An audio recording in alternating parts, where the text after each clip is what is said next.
All right, good morning, everyone, and welcome to the January 2021 meeting of the Code Enforcement Board. The meeting will now come to order. Happy New Year, everybody, and I just want to thank the Code Department and the Police Department and the Code Board for all the kindnesses that you have shown me over the last few months, and I'm glad to be back. So, We're all glad right. to have you back. We're glad to have you back. Thank you. All right, would the code officers please come forward and be sworn in? Or stand there. Do you solemnly swear or affirm that the testimony you're about to provide is the truth, the whole truth, and nothing but the truth? Thank you. Okay, so I just skipped over all the roll call and everything else. We'll have a roll call now, Madam Secretary. Mr. Robinson? Yes. Mr. Gonzalez? Ms. Roby? Here. Mr. Harrington? Here. Ms. Himes? Ms. Kundig? Here. I think Mr. Gonzalez is coming, and I'd like a motion to excuse Mrs. Himes. She's had a death in her family. So moved. Motion, Mr. Harrington, second, Ms. Ruby. All in favor, say aye. Aye. Like sign opposed. Okay. Has everybody had a chance to read the minutes? Any additions or corrections? I'm not going to vote since I wasn't here, so all in favor say aye. Aye. Like sign opposed. Motion carries. Anyone need to disclose any ex parte communications? Okay. Yeah, so you're just going to have to keep me going here. We on Zoom today? We do not have any Zoom calls, Oh. but we do have some announcements. Okay. Okay. Let's have some announcements, Madam Okay. Secretary. Page 5, case number 12, CEB 11-20-235 at 337-335 Hobart Avenue is in compliance January the 13th, 2021. Okay. Case number, oh, wait a minute. Come here, Kim. Is this in compliance? Let the record show Mr. Gonzalez is here. Okay, I do it through here. The only one out of. Okay, all right. Okay, got it, hang on.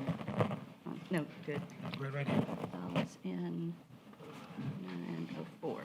Okay, carrying on with announcements, page number 8, case number 21, CEB 11-20-213 at Earl Street, partial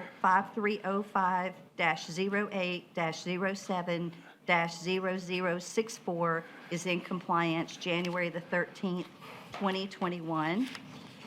Page number 9, case number 23, CEB 11-20-209 at 200 South Grandview is in compliance January the 11th, 2021.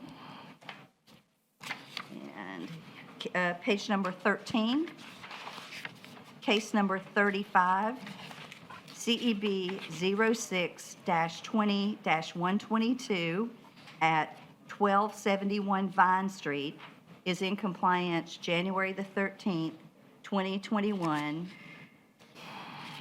Page number 14, case number 38, CEB 11-20-222 at 1051 West International Speedway Boulevard is in compliance January the 13th, 2021.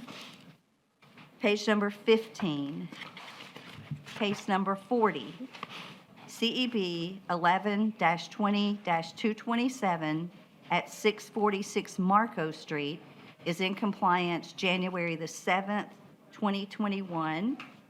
Bottom of the page, case number 42, CEB 11-20-243 at Walnut Street, parcel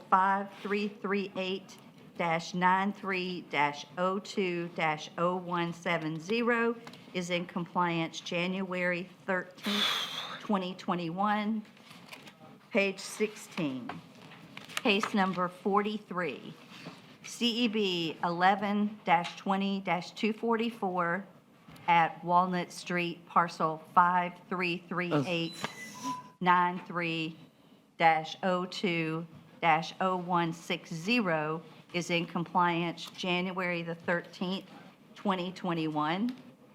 Page 17, case number 47, CEB 01-21-05 at 2313 South Peninsula is in compliance January the 11th, 2021.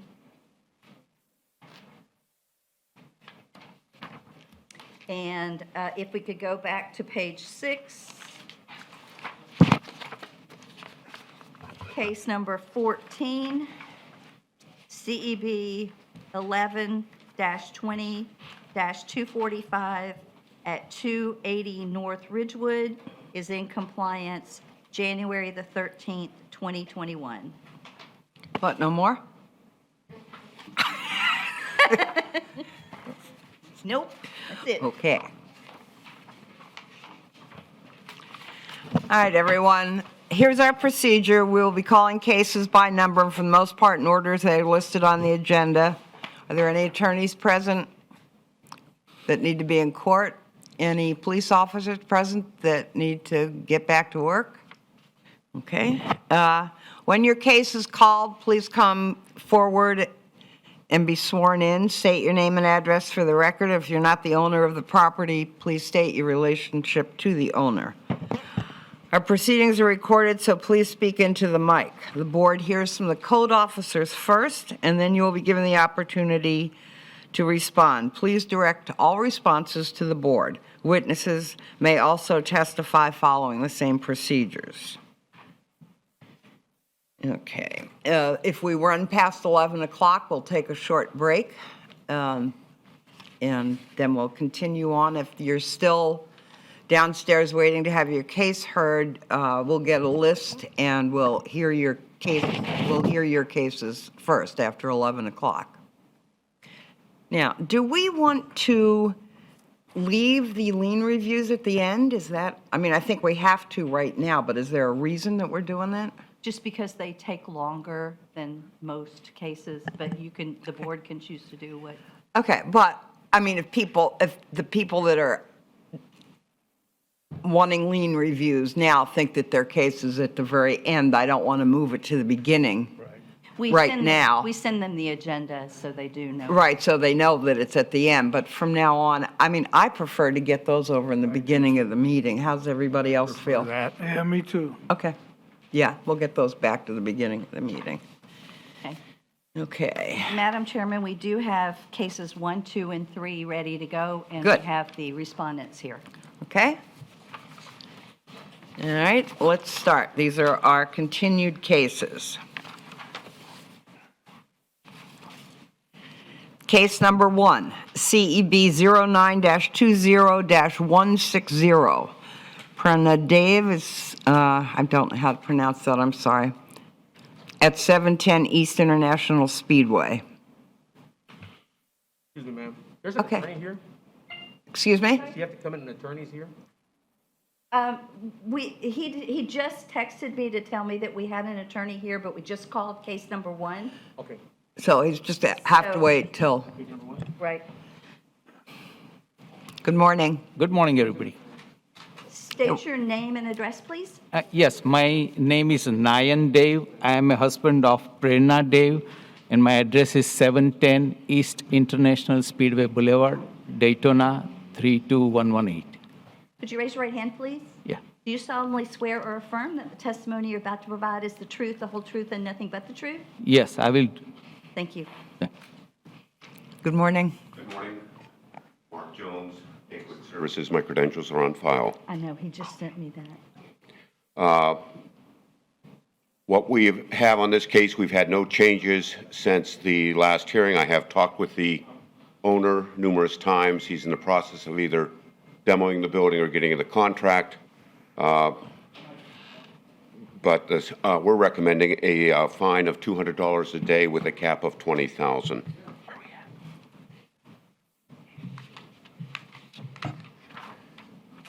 Okay, so there've been no changes, nothing's been done?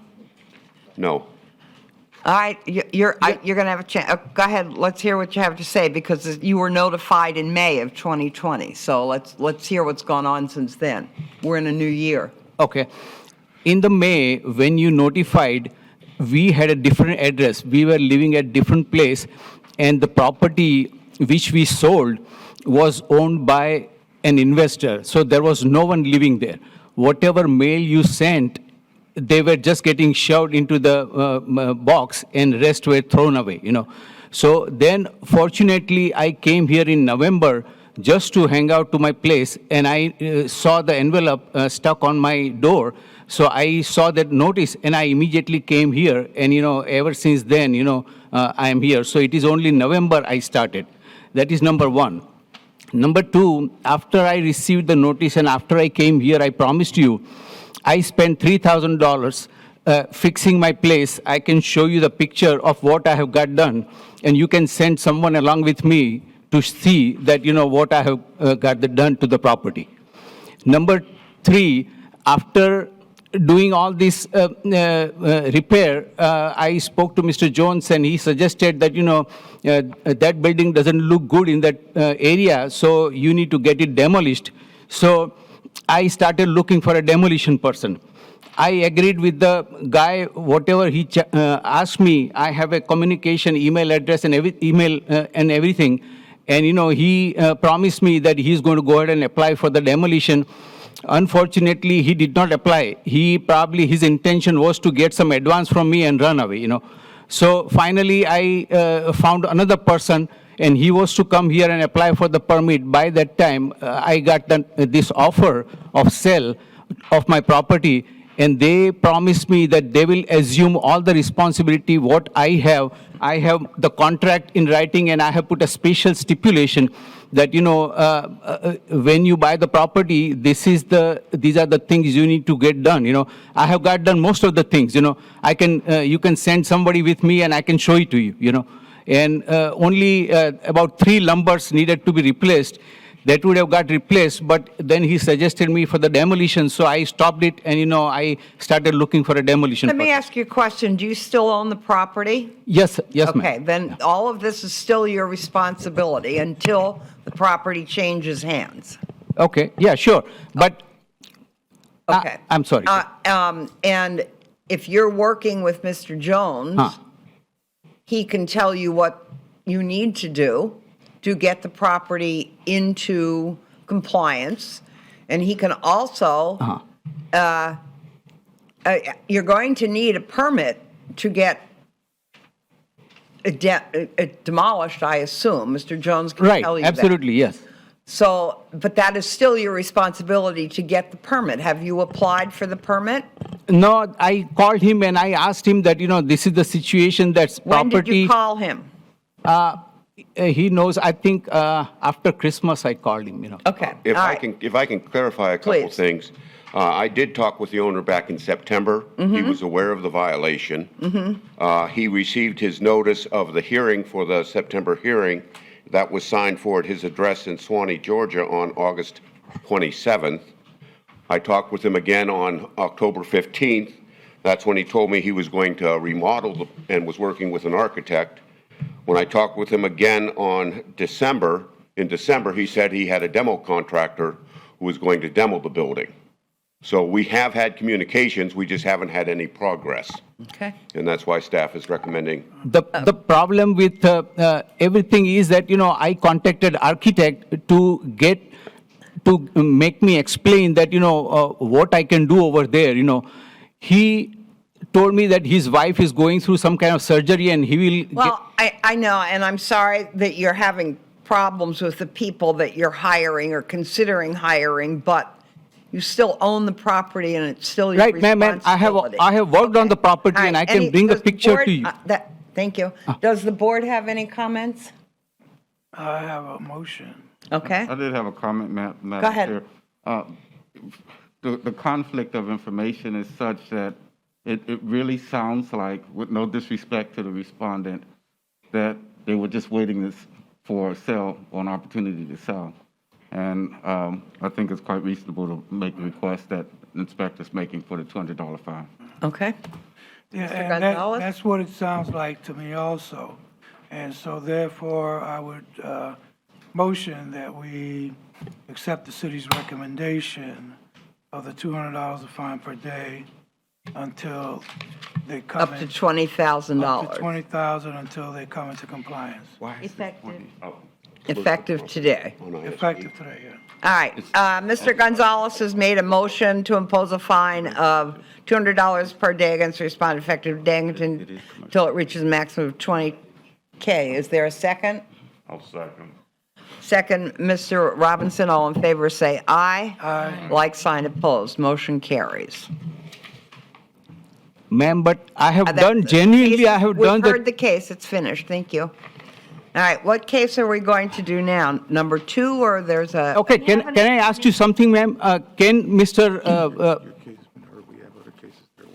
right, but I have to ask the question because I do not know what are the things he's. The board has made a determination, so the case basically Right, is I know. closed for us, for discussion. What case are we doing? We do have an attorney, which is case number 33. All right, we're going to jump to case number 33. Good morning. Could you state your name, please? My name is Sarah Metz. I'm here on behalf of the owners on case 33 with basically just a quick update for you, and then you can decide what it is that you wish to do. Just hold on one second. We're going to hear from Sarah.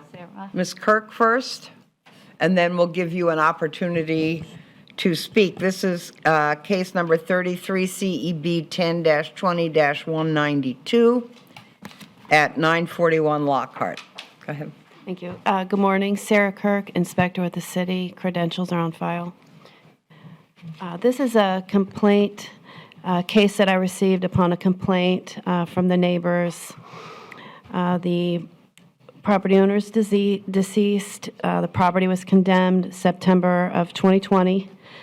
I've received numerous complaints about the properties. However, yesterday I obtained new information that there is a new buyer. So what I would like is a progress report for the February hearing and a compliance state by the cutoff in March. And also to ask that the property be maintained secured. Is it Well, secured now? it looks Yes. here, now, I wasn't here for this case, but it looks to me that it was ordered that the property be secured. Is that what we call secured? Is this the way it looks now? The issue before, there's a back door and it was ajar at one point, and they did secure the door. Yesterday I went by the property and the door is secured. So the door is secured, the windows are secured, but it looks dangerous, the roof falling in. It was condemned in September. Like I said, it is a complaint case. The only reason I would be asking for a little bit more time is I don't want it to sit there. I'm hoping that this new owner is going to fix the property. Okay, we'll hear from you. Thank you. And I appreciate that, Ms. Kirk. And unfortunately, yesterday I got information from the Vietnamese owners. There are 12 of them. And as I explained at the last hearing, what we were trying to do is work in tandem with the condemnation order, trying to get that appealed so that the new owner could come in and do the work. We got the structural engineer out there to take a look and see if it could be remedied. They said yes. We got contractors to tell us how much and how long. The new buyer was ready to go. And I was just informed after we spoke with the city, and we have tried to email them this morning. Unfortunately, one of the 12 owners that lives in Vietnam is a recluse and will not go to the U.S. consulate to sign documentation to sell the property. So unfortunately, on our end, we are dead in the water on this one, and I wanted to come before you to let you know so that there was no further delay in whatever you need to do. We understand and appreciate everything that you've done to work with us so far, but I just wanted to let you know that as of yesterday, I've been made aware it's just The gentleman, unfortunately, going through the Vietnam War just doesn't leave his house. Well, I There's mean, nothing we can that's- do. Yeah, I'm sorry that we can't. Yep, it is what it is. We don't have any control over No, that. not at all. And unfortunately, I think that if we could sell the property to this gentleman who wants to buy it and fix it, we're all in place for that, but we can't. So there's nothing we So can if you do. can't sell it, I don't know what we're waiting for. Yeah, and that's why I wanted to. Any board comments? I'd just like to thank the attorney for coming and letting us know. Right. And I wanted to ask Ms. Kirk, in light of this new information, do you want to change the city? I'll go back to my original request, which is a $200 a day fine to a max of $15,000. And Madam Chair, if I just could get one thing clarified, and I'm sure it's probably clear to us, but just for the record, I know we used the term new owner several times, but we don't have a new owner. We had an interested buyer, right? Correct. It was an interested buyer. They had a contract. They were going to have to get a second contract, and he's the one who has done all the legwork to try to get this resolved. So he's the one who's really put in the work, in addition to my firm trying to get it all done. But one out of 12 just isn't going to happen, unfortunately. Understand. Just want to make sure that was clear. on the- Yes, it wasn't a new owner. If there was a new owner, we'd get. So it has to be all 12. There's no majority rules. No, I mean, we tried to come up with some really, creative work, but there's nothing we can really do. If something changes, I will certainly be in touch with Well, Ms. that would Kirk be and a- the yeah, condemnation department. We appreciate everything they have done to work with us and that you've done. I'm sorry the situation, I mean, it just is what it is. True Anybody? story. Mr. Gonzalez? Yeah, I too want to thank the attorney for making an appearance. However, I think this case has been looming since March of Yeah. 20. And it sounds slightly similar to the past case that we had in regards to, we're waiting for a sale. But in this case, you have the extenuating circumstance of someone who doesn't want to sign. So I don't think we should be able to accommodate someone who doesn't want to sign. And maybe if we do find them, maybe they'll speed it up and get to a solution. So I will go to the previous, I will move to accept the city's previous recommendation of $200 a day, fine up to $20,000 to start today. 15. Oh, 15,000, thank you for the clarification. To start today and until they come into compliance. Okay. Mr. Gonzalez has made a motion. Is there a second? I'll second.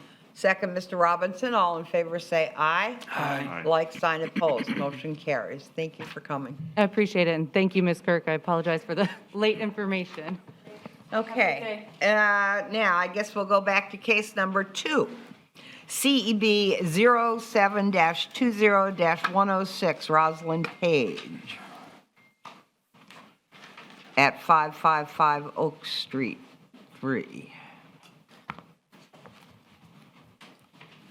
Good morning. Could you state your name and address, please? You can pull that microphone down and state your name and address. Yes, please. my name is Rosalind Page, 555 Oak Street, Daytona Beach, Florida. Okay. And is anyone else testifying with you? Yes. Okay, and your name, sir? My name is Ron Moten, and I'm the handyman that did the work on the property. Okay. Would you raise your right hands, please? Do you solemnly swear or affirm that the testimony you're about to provide is the truth, the whole truth, and nothing but the truth? Yes. Thank I you. do. All right, well, we're going to hear from Mr. Jones first, and then we'll give you an opportunity to speak. Okay, go ahead. This is a case for not having a rental license, and also there was maintenance issues in one of the units that was complaint-driven. I have talked with the owner since the last hearing, but we still have not been able to schedule a rental inspection. And so we're still dead in the water on this project. We're asking for a fine of $200 a day with a cap of 15. This is 4 rental units, and all 4 are occupied.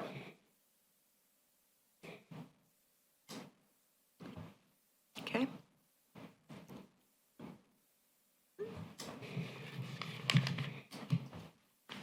Is it just one unit that's causing problems?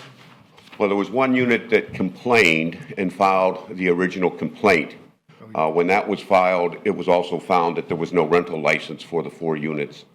So the case was open for the complaint-driven, for some plumbing issues in unit number 3, but also a rental license for all 4 units. Okay, And so if I I'm looking at this. Madam Chair, I'm sorry. Go ahead. Yeah, and if I could just correct one thing, the maximum would be 20,000 on that. 20, Yes. right, that's what I thought, okay. And we're only considering no rental license. Well, we have not yet Right. had been able to get in and inspect Unit 3 either to see if the complaint-driven plumbing issues had been corrected. But for now, we're only talking about. Well, no, it's the case was open for the plumbing issues and the rental license. Okay, because It was, his rental license. Well, they don't have one, yeah, correct? correct. Okay. Now, I'm looking at this date. This is a different decade. This is 9/18/2017. If I can explain some of that, this case, if some of you may remember, there were some challenges due to, the city had had to demo the other 4 units. The city paid for it, and they did not reimburse the city per the agreement they had with the city. So the rental license was held up. We paid it. They have now paid it, but we're still waiting we haven't been able to move forward. So you haven't been able to get in to inspect. When was the last time that you got to see this property? I've never been able to get into the property at all. Okay, thank you. What would you like to tell us? Okay, all the violations have been corrected in apartment number 3, which was the complaint. Okay, the lady that lives there is handicapped, and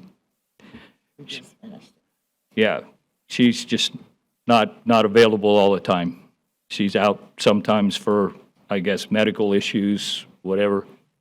But I'm the handyman that did the work in apartment number 3, and all the violations have been corrected in that apartment. So are we just considering apartment number 3, but you're going to inspect all of the apartments? Correct. No, All it's, 4. that was the initial complaint, Okay, but when the that was the violation was initial issued, complaint. it was for the repair of the plumbing Right. issues in Unit number 3 three, and the and- rental license. It was for Okay. both issues. So can I just ask you, when were they able to proceed with getting the rental license? When was this problems cleaned? I do not have the specific date. I believe it was in October, possibly Captain Lee can speak to that. Scott Lee, Police Captain, City of Daytona Beach. If you recall, at our last meeting, there was some confusion about the lien, and that was what was holding the process up. And at that time, we had made a special consideration to allow them to start the inspection process. Not take that opportunity to start that even before we got the license out of its hold status, or the application out of its hold status.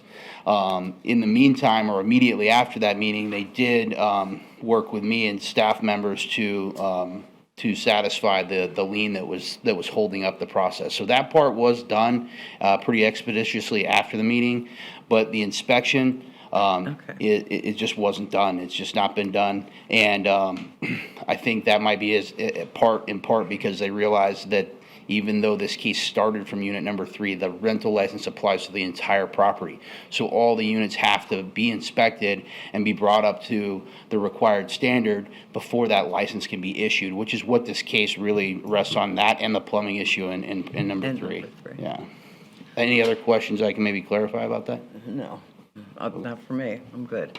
So can you explain to me why you have not gotten in contact with Mr. Jones to come inspect? No, I have been tied up on other projects, and I have been working on apartment number 3, and I have been kind of working around the handicapped gal's schedule. We read it all. Okay. And I was- Well, that's okay, but it still is Ms. Page's building, and if she's still responsible for Whenever all of he this lets getting me done. know. Do you have anything to say, Ms. Page, that you'd like to say? I'm ready for the inspection, so just let me know. I mean, No, you have to get with Mr. Jones. yeah, I talked to him And every other day. tell him you're ready for the inspection of Okay. all of the units. Okay, all right. I mean, that's what needs to happen, and it needs to happen pretty quickly. All Any right. comments from the board? I have a question for the handyman.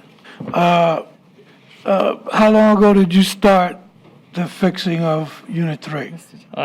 It's been about 3 weeks that I've been starting to fix unit number 3.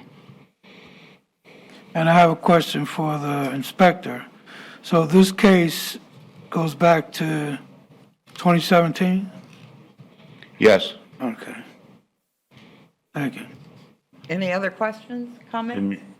Can you reiterate the recommendation of the city? Yeah, the city's recommendation is a $200 a day fine with a cap of $20,000. I'll make a motion that we accept the city's recommendation. Second. Okay, Mr. Robinson has made a motion to impose a fine of $200 per day, up to $20,000 effective today and continue until compliance is achieved. And Mr. Gonzalez seconded that. All in favor, say aye. Aye. Like sign opposed, motion carries. Thank you. Your best bet is to get right with Mr. Jones after this meeting and get these places inspected. All right. All right, case number 3, CEB 06-20-112, Frederick Hoffman at 882 East Coquina Drive.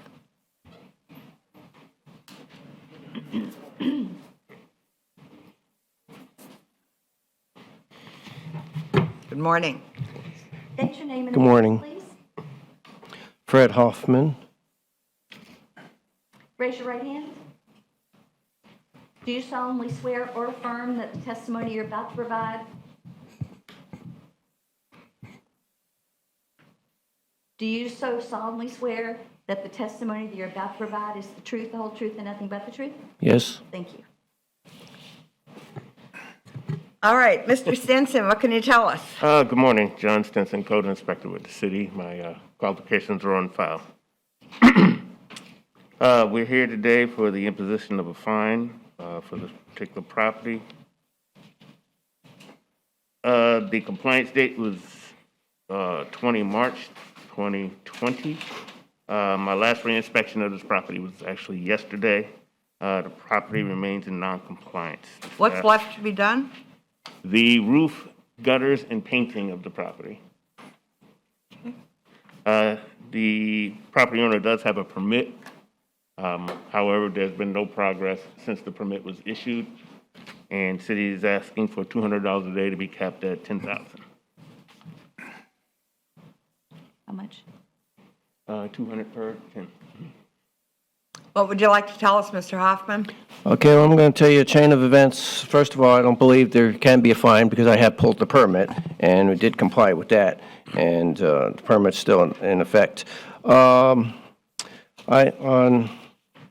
me give you this because this is going to go to probably federal courts, so I need a chain of events. Okay. I had met Billy Bees, a contractor here, because the city was pushing me to get something done, and he said he was a contractor, not a roofing contractor, but he was a contractor, and he said he would put on a metal roof on my house, that it was cheaper, and that he could get What's the permit for? the roof, I'm going to the roof, everything you wanted for the roof. Okay. What's the holdup? Okay, I'm telling you. Anyway, city was pushing me, so I agreed to have Billy Bees do the roof. He said I could pull the permit because I was the homeowner. It's been a year, almost. I'm sorry, It's been a year. ma'am, please let me continue. May I continue? For a while. May I continue, ma'am? Stick to the subject, please. Okay. On September 24th, I contracted with Billy Bees, and I met him at the bank at Wells Fargo, and I gave him $10,650, and then a few days later, I gave him another $8,094.60. So you've given the contractor $18,000 and he hasn't started the work? $10,800. Oh, 800, so okay, 10,008, and he hasn't started the work and you gave him that And in he said September? he said we had some roofers there, and he came with his girlfriend, ex-wife, and I know, not important. he did some carpentry. He did the rotten wood on the back of the house. In September? This was after we made after September 24th. Okay. Now, what I did, I've been calling, I was in touch with the state attorney's office. I've been calling William Bees, Billy Bees, and his mailbox is full, his mailbox is full, his mailbox is full. The one time I did talk to him, I talked to him more than once, but he said I was telling him all lies. So I filed a complaint with the state attorney, with the city of Daytona Beach, supposed to go to the detectives, for abuse, neglect, and exploitation of elderly persons and disabled adults, Chapter 825 Florida statutes. And that's where I am. I gave him all my money, and he's not doing it. No, he's not doing anything. And I have a copy of these documents for you. This is for your copy with the police thing I made. I don't think it would be fair to fine me because you're going to force me into federal court, and then we're going to be in federal court. We've done this before, and it didn't go well for the city, but because I can do my own legal work, I don't have to hire a lawyer and spend thousands of dollars, which I don't have. But this is all the documentation. I'm hoping that yes, you sir. understand that we don't have any control over who you hire. I understand. And who Yes, does ma'am. that work. Yes, ma'am.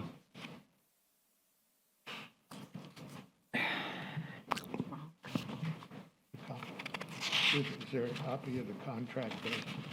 Is a copy of the contract is there? Yes, sir. And it's notarized by the, I need to ask Captain Lee a question. Have criminal charges been filed against this man? I do not know. This is the first time even hearing of this, and I filed a complaint with the police department. You have the case number there. It's not a case number. 111. It's not a case. It's called a, what does it say on there? It says on the top, what I'm saying is that I don't have the knowledge Incident about- report. incident report, which goes to the detectives. Madam Chair, when was the incident report filed, you said? 111. Oh, okay, a couple of days ago. I can pass this around. I don't think we have time to read all of this. I see that you've done that. Just the contract. And a copy of the cashier's checks are in there also. Well, the problem that I see, well, I'm not doubting that, thank you. I'm not doubting that you didn't pay the man. I'm not doubting your word on this. What I want to say to you is that we don't have any control over this part of it. This is. I understand, yes, ma'am. And we don't rule on those things. We do have a process where, But I did everything I was supposed to do. I did pull the permit, and how old's the permit now, do we know? I don't have the permit attached. It's that. probably in September. So, and how long are these Oh, permits good for? 6 months or what? 6 months, correct. And then you have to refile. You would have to renew or refile. So you only have a couple months left on this permit. It's September, October, November, December. Yeah. February, next, yeah. It's a copy of the permit I there? mean, he's got my money. I know, I understand that, but we have no control over that. That is not anything that we can do anything about. Right, but if you find me, then you give me no recourse. No, what do you mean, no recourse? You have a recourse. Yeah, recourse is federal court because I don't sue the state agency in state court. I sue them in federal court. Okay, then that's your recourse, Mr. if that's Hoffman. what you choose to do. With your legal expertise, how come the contractor's license number isn't on this contract? He bamboozled me. I don't know. I was under a lot of pressure, and Okay, well, we don't deal with medical issues. I'm asking you, you claim to be a... what, are you saying I'm not mentally competent at all, Why sir? don't you have a license number? Sir, are you saying I'm not mentally competent? You're saying Please, I'm stop. All not. right, this is enough. Are there comments that pertain to this case and this case only and what our purview is on this board? Okay. The only thing that we can do is you're either in compliance or you're not in compliance. The city is asking for a fine. There is a process that if you get fined and you reach the maximum, and then at some point during that process, you get back into compliance, you can come before the board again and ask for a lien review. And then all of these factors will be taken into consideration. At this time, what we're considering only is whether you're in compliance or not in compliance. But I still have the permit, And what's the city's which is not recommendation? expired. And the city is recommending $200 a day up to $10,000. So moved. Okay. Mr. Gonzalez has made the motion to impose a fine of $200 per day against the respondent effective today and continued until compliance is achieved or reaches the maximum of $10,000. There a second? I'll second. Second, Mr. Robinson. All in favor say aye. Aye. Like sign opposed. Motion carries. Are there any opposed, ma'am? No, I didn't hear one. Okay, then I know who's going to be on the lawsuit. Okay. All right, thank you. All right, case number 4, CEB 11-20-230, Minnie Jordan. No one here? They're not here.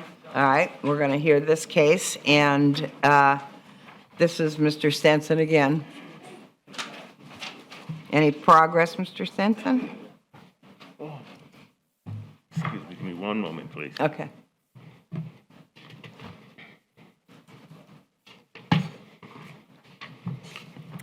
Okay.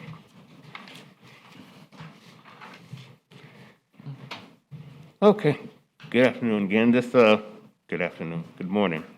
This case began as a report of complaint. Site inspection was performed with no contact.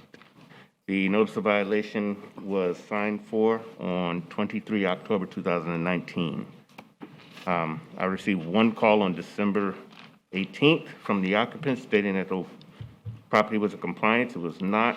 There has been 14 different re-inspections of the property. How many? 14, and the last one was yesterday. The property still remains in non-compliance for outside storage.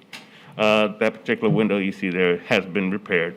The outside storage is pertaining to the basketball goal on the side of the house, and it remains, and the city is asking for $200 per day to be capped at $20,000. Okay, any comments from the board? I'll make a motion, we accept the city's recommendation. All right. Second. Mr. Robinson has made a motion to impose a fine of $200 per day against the respondent effective today and continue compliance with achieve reach the maximum of $20,000, and Mr. Gonzalez has seconded it. All in favor say aye. Aye. Aye. Like sign opposed. Motion carries. Case number 5, CEB 11-20-230, Hannelore Hayden Estate. This is Mr. Yates. Good morning. Good morning.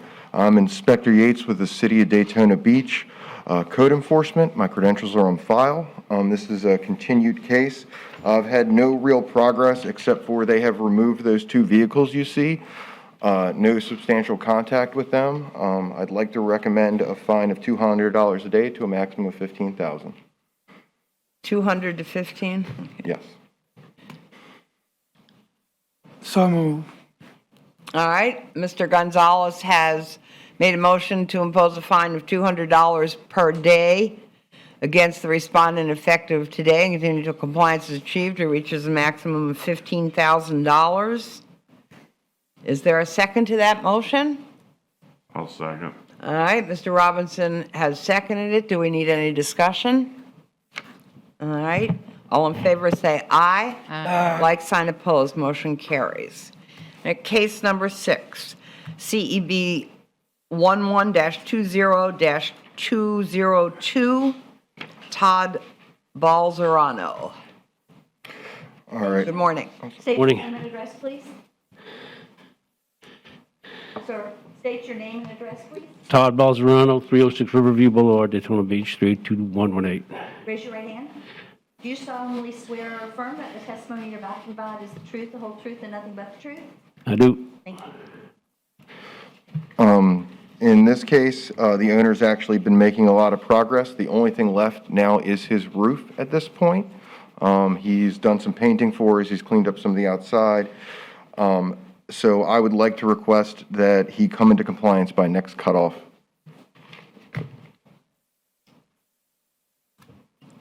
Does he have a permit to do the roof yet?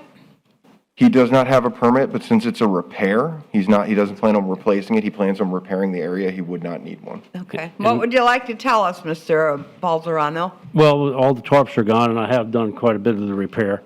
I guess Kevin needs to come out and look at it. I have some wood that I had to replace. I guess I have to paint that for that, but Okay. I'd like Kevin to come out and take a look at it. Okay, well, we just call him, ask him to do that, and I'm sure he'll come out and do that. Do we have any discussion from the board?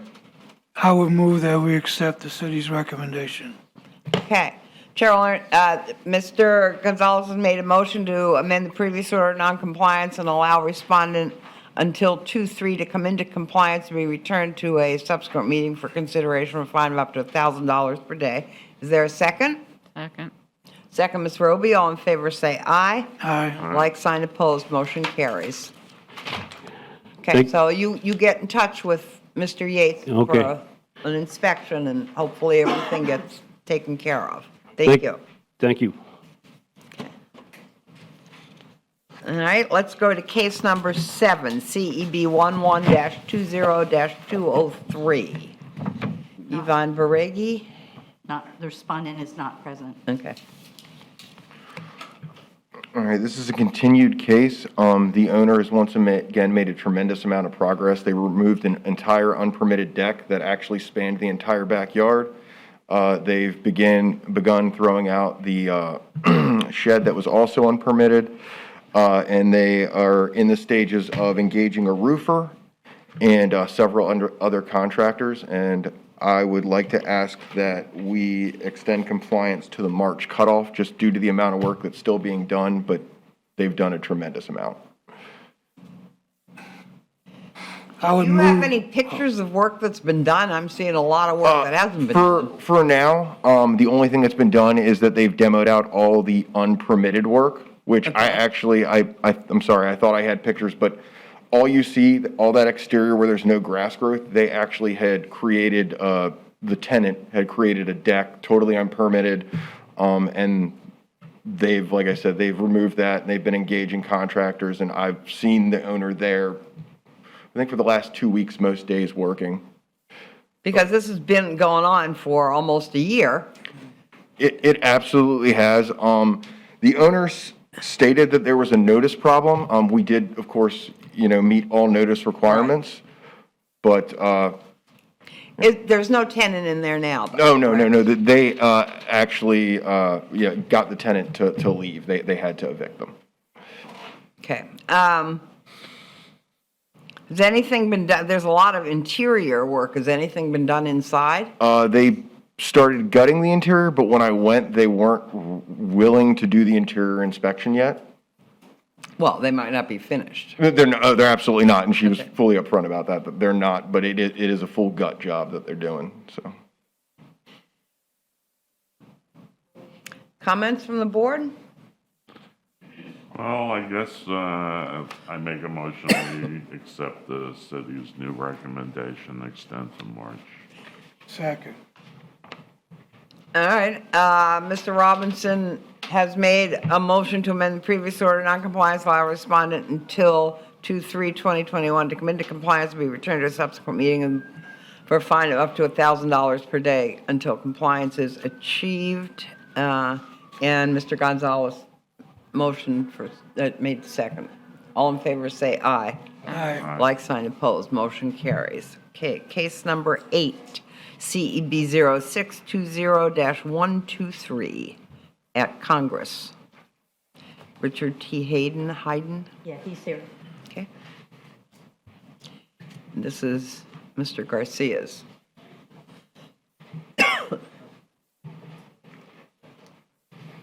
Case 8? Case 8, Yeah, case 8.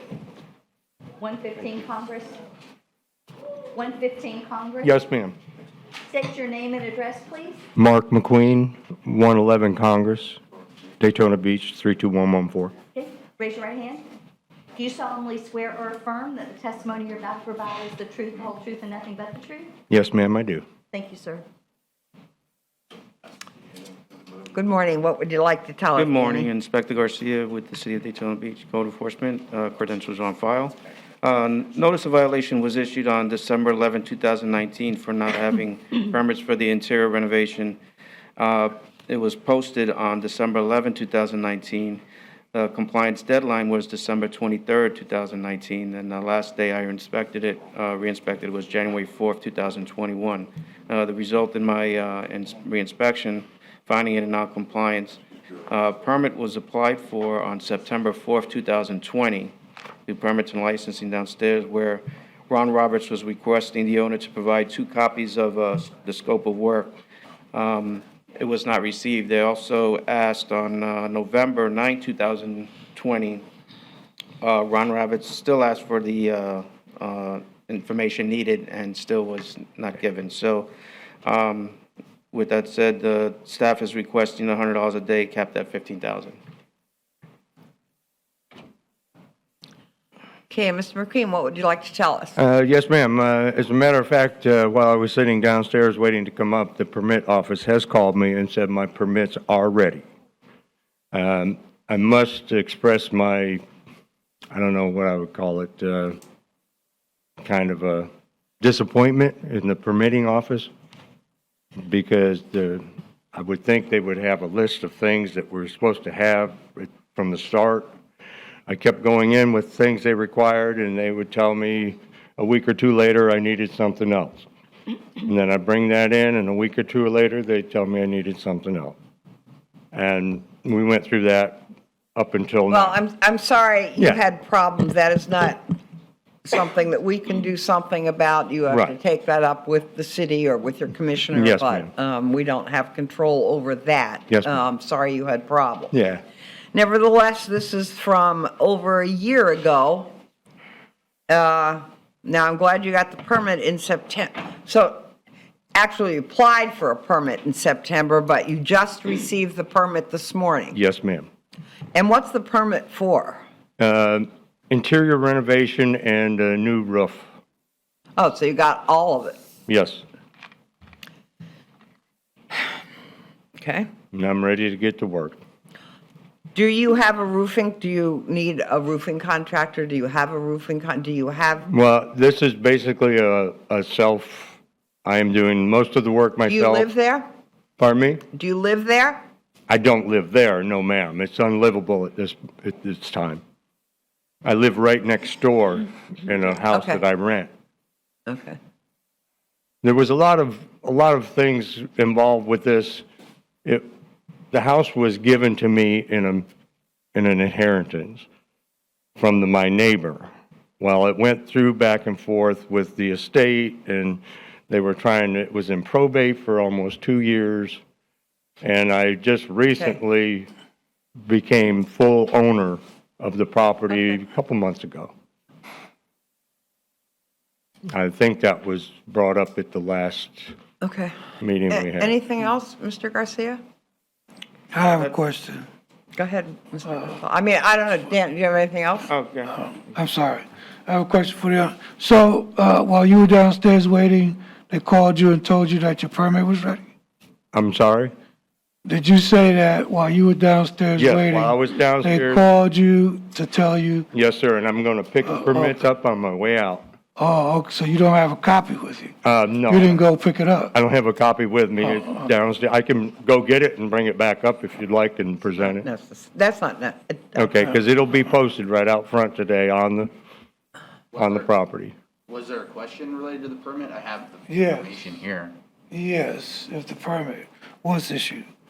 Yeah, it was approved today. Oh, okay. Okay. Thank you. No problem. Any other comments since he does have the permit,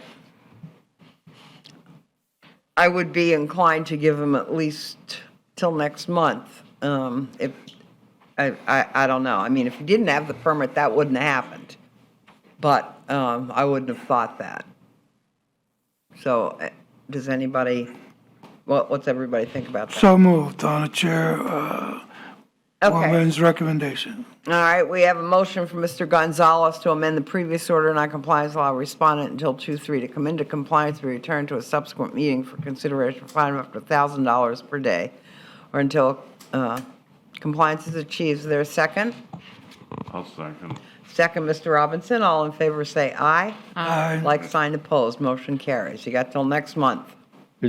Now, I have a question. Say I have, Well, you might want to ask Danny. Yeah. I mean, that's, okay, you asked Mr. Garcia. say until because- next month, is that to complete 100% of the work and have the Well, house that's what finished? it should be. We'll see how far along you are. Hopefully, you're going to make a lot of progress because you have the permit now. Yeah, okay. We'll just take it one step at a time. Okay, now another one from Mr. Garcia. Case number 9, CEB 10-20-191, Dorothy Mayhew. Good morning. Good morning. Could you state your name and address, please? Dorothy Mayhew, 410 Henry Butts Drive, Daytona Beach, Florida, 32114. Would you raise your right hand?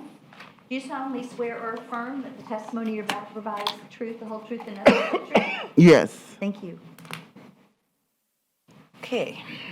Mr. Garcia, what can you tell us? Well, for 410 Henry Butch Drive, the notice of violation was issued on November 6, 2019 for boarded up windows, damaged screen door, fence, damaged fence, overgrown grass, hedges, and exterior surface, which was faded, dirty, and some rotted siding. The green card was signed on November 18, 2019. Compliance deadline was on December 18, 2019. And the last day I re-inspected was just recently, January 8, 2021. The result of my re-inspection, finding a non-compliance. The only thing at this time they're doing is maintaining the grass, cutting the grass. I have had contact with Ms. Mayhew, and we're amending to the February cutoff, but we're also requesting that she give in some more information on the status of what she's getting assistance from the Volusia County. Okay, Ms. May, do you live there, Ms. Mayhew? No, ma'am. Does anyone live there? No, ma'am. Okay, go ahead. What would you like to tell us? Oh, yes, ma'am. I was contacted by Rebuild Florida. They sent me a letter. And Rebuild Florida? yes, Okay. they are the ones that's doing the repairs to my home. Okay, have you been approved?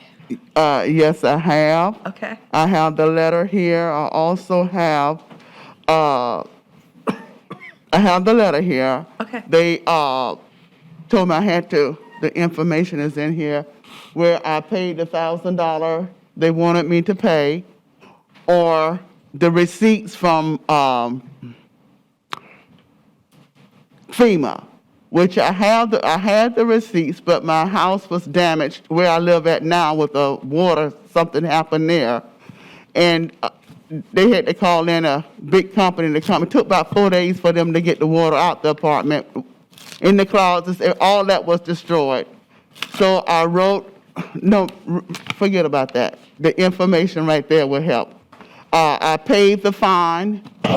They will be getting it by tomorrow. The receipt is there, the $1,000. What was the fine for? I'm not clear. It's not a fine. It's where FEMA had given me $1,000 to help Right, repair my house. right. So they are saying that Rebuild Florida is saying that they didn't have the receipts for that. but So here it either is. receipts or Right. I paid a fine. Right. So I did contact, I wrote a letter, which I have here, to FEMA requesting my paperwork.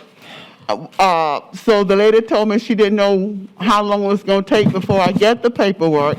So I contacted Rebuild Florida Bank to my worker, and she said I had to have those receipts in by, I had 12 more days. I had 30 days, but at the time last Friday, I had 12 days. So I just went on and paid it. I went on and paid it anyway, paid the $1,000 because the receipts may not have been in. So they were saying in the paperwork that, which is in that letter, they can get started after I pay the $1,000. And you paid that? And I paid that. Okay. And So- I've sent it off. It's the receipts and everything is there. So is any of that cleaned up? Yes. Okay. The trash and debris is gone, the Okay. grass is being maintained, Okay, and the building is secure. good. Okay, do you need that back, that envelope? Please, Okay. because my tracking number is in there just in case that something Okay, happens. Ms. Barnes would like to make a copy of that, if that's okay. And then you'll get it back, okay? Thank you. This picture right here, Yeah, that's all right. Danny said, Mr. Garcia said it's cleaned up, Yeah, I so have some old ones and some new ones. The beginning, those are just the old ones. oh, I have okay, updated ones now. okay, okay. All right. We That's- see you're that's- working on that's, it. Good. Recently on the 8th. Okay. And Thank you. All right, board comments? Okay, the chair will entertain motion to amend previous order of noncompliance, allow respondent until February 3rd to come into compliance or return to a subsequent meeting for consideration of a fine of up to $1,000 per day. Is there such a motion? So moved. Motion from Ms. Roby. Is there a second? Second. Second from Mr. Gonzalez. All in favor, say aye. Aye. Like sign opposed. Okay. I have a question. I didn't understand that $1,000 a day. I didn't understand. No, you're not getting fined today. We're putting it off till next month. If it's not finished by next month, we have the ability to fine you, but you will come back here for that. Doesn't necessarily mean you will get fined. Okay, question. Should I have submitted these papers that they sent to me as to what they will be doing to my house? It would be helpful if you provide those to the inspector. The inspector, who's the inspector? That's Mr. Oh, Garcia. Mr. Guns, okay. That's who you need to talk to all through this process, is Mr. Garcia. Do you have his phone number or his card? He can give you his card. My card's on the tray outside when you. Right outside, there's a table and there are cards on the table. Okay. There you go. Thank you so much. So that's how you can get in touch with him, Thank you. okay? Yes. All right. Now, do thank I you. get my papers back? Yes, she's making a copy. So if you wait out in the hallway, She'll bring it out to you. Thank you, and Happy New Year to each of you. Thank you. Happy New Year. Thank you. You too. Okay, case number 10, Mr. Garcia, CB 04-20-82. Respondent is not present. Respondent Mamamne at 820 North Beach Street is not present. Okay, then, for this one, the notice of violation was issued June 13, 2019 for peeling paint, dirty exterior surfaces on the brick, damaged siding, and boarded up windows. Green card was signed on June 20, 2019. The compliance deadline was July 1st, 2019. Last day I re-inspected was January 4th, 2021. Result in my re-inspection was found in non-compliance. They chose to have the property demoed to come in compliance. The only issue is the contractor they hired, when they demolished the building, they damaged the sidewalks. So within damaging the sidewalks, permits and licensing couldn't final the permit. So I got in touch with the owner, explained the situation. The owner contacted the contractor and told them that they had to repair it. They repaired one side, but they didn't they're supposed to repair this and take out that step there for the building. And also they forgot to sod part of the right-of-way. So we're just amending to the next cutoff and for compliance. Okay. Any comments? All right, the chair will entertain motion to amend previous order of non-compliance, allow respondent until February 3rd, 2021 to come into compliance and return to a subsequent meeting for consideration of a fine of up to $1,000 per day until compliance is achieved. Such a motion? So moved. Motion, Ms. Second. Roby, second. Mr. Gonzalez, all in favor say aye. Aye. Like sign opposed, motion carries. All right, case number 11, CEB 04-20-81. The respondent is This here. is at 610 South Ridgewood. Yes, she's here. Good morning. Good morning. Could you state your name and address, please?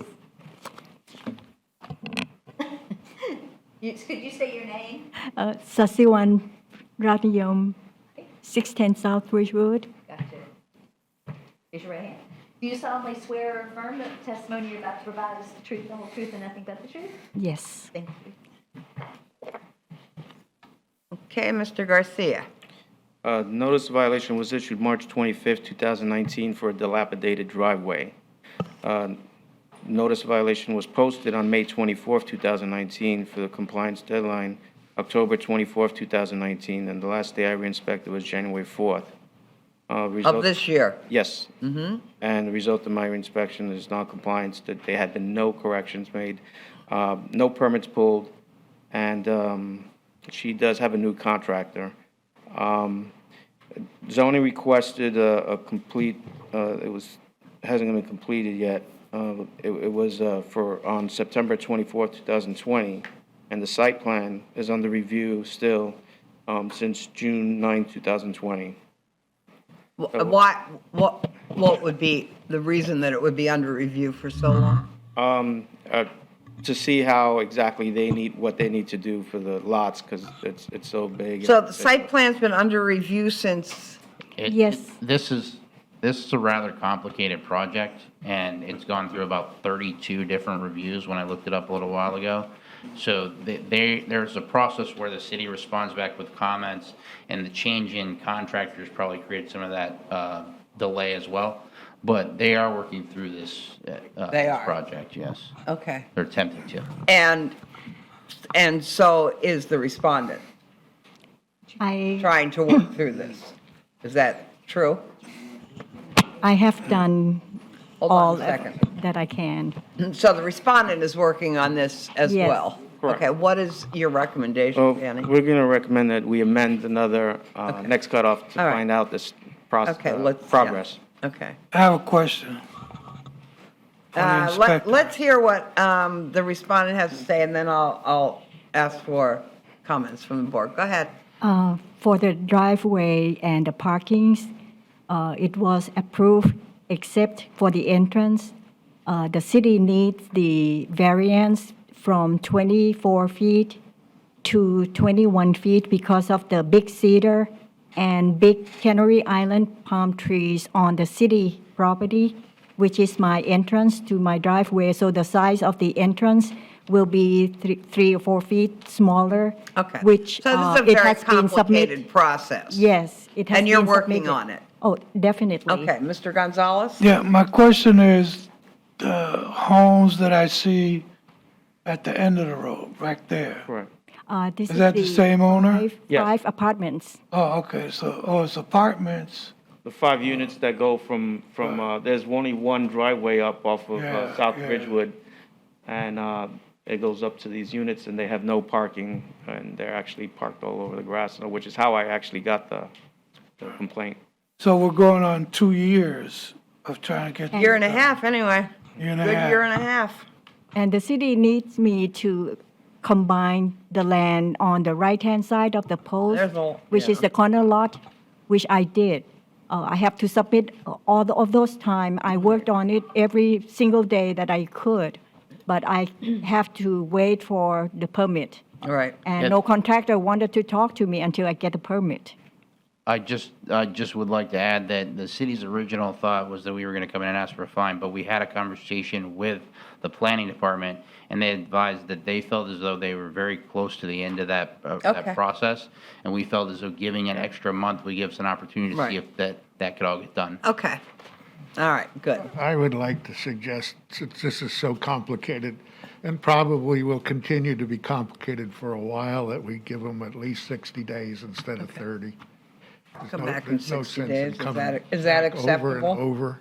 Yeah. By 60 days, it should be done. Right. And I don't see any harm. Right, because there's no Whether- point coming back to hear that they're still in the process, right? When they're I don't actively think there's- working on I don't it? see any deliberately delaying. I don't either. The city's concern is that this has lingered for as long as it has. Well, yeah. And that we are concerned that if they fail to communicate back with that department over the next 30 days, that this will not get completed by then. I think that there's an opportunity for us to come back next month and probably be able to extend this to a deadline that we know when it's actually going to be completed. But I would recommend at least a progress report next month. If not, just amend to next month and we'll figure out where we're at from there. Okay, a progress report would be fine, but, you know, I've seen the city and I've seen all the procedures.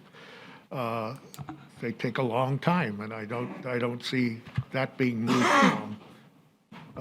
But yeah, a progress report's fine. All right, if we have a progress report, do we still then, next month, we can have a progress report?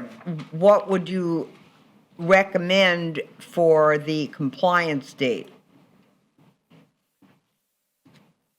If they're just having a progress report next month, would the compliance date then be moved to the 3/3? Madam Chair, may I be heard? I think Yes. that's that's the question and the point of the staff is that we really would like to be in a position of that to keep on the table the possibility of a fine.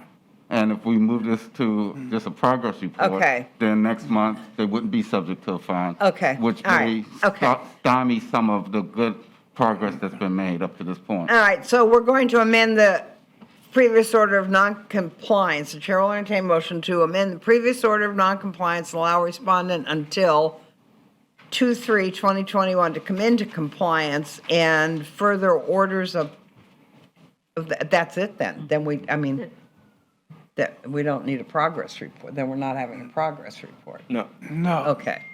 All right, Question. all right, so, Has a question. go ahead. I have just talked to Miss Hannah Ward, which is the person that taking care of my case just 15 minutes, half an hour ago.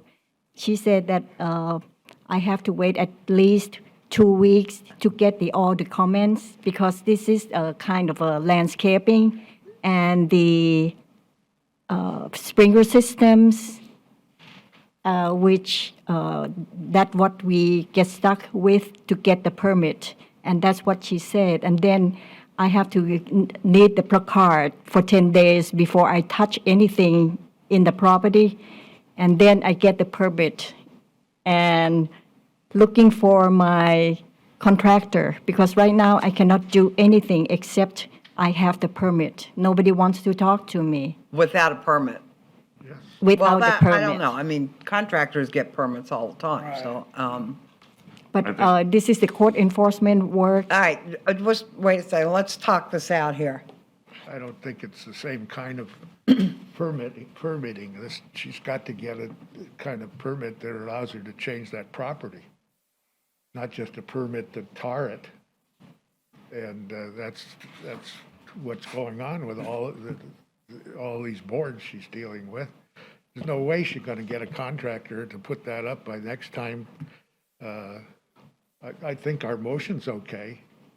Come back and then we'll consider a fine, but I don't think it'll Okay. be done by then. So, we're just going to amend the previous order of noncompliance. I mean, is that acceptable to everybody? Well, I would accept the city's recommendation. Right, and that's that's basically what we're saying. Right, Amend it to the okay. next cutoff date of 2/3/2021, or be returned to a subsequent meeting for consideration of fine of up to $1,000 per day. So moved. Second. All right, Mr. Robinson made a motion, Mr. Gonzalez the second. All in favor say aye. Aye. Like sign opposed, motion carries. Let's just hope next month we're still moving along here. I Okay, believe that I thank you. can get to the point, just get the contractor, because 1 month, maybe just get the permit. That's Okay. all I can do. All right, good luck. Okay, thank you. All right, case number 12, that is in compliance. Case number 13. CEB 11-20-236, Loan Vu. Could you state your name and address, please? Long Ho, 817 Lenora Street, Daytona Beach. Okay, is anyone else testifying? Yes. Okay, and the other people that are testifying? Yeah. Yeah. What is your name? Speak into the microphone, please. Luan. Name Danny Vo Okay, and Sunny Vo.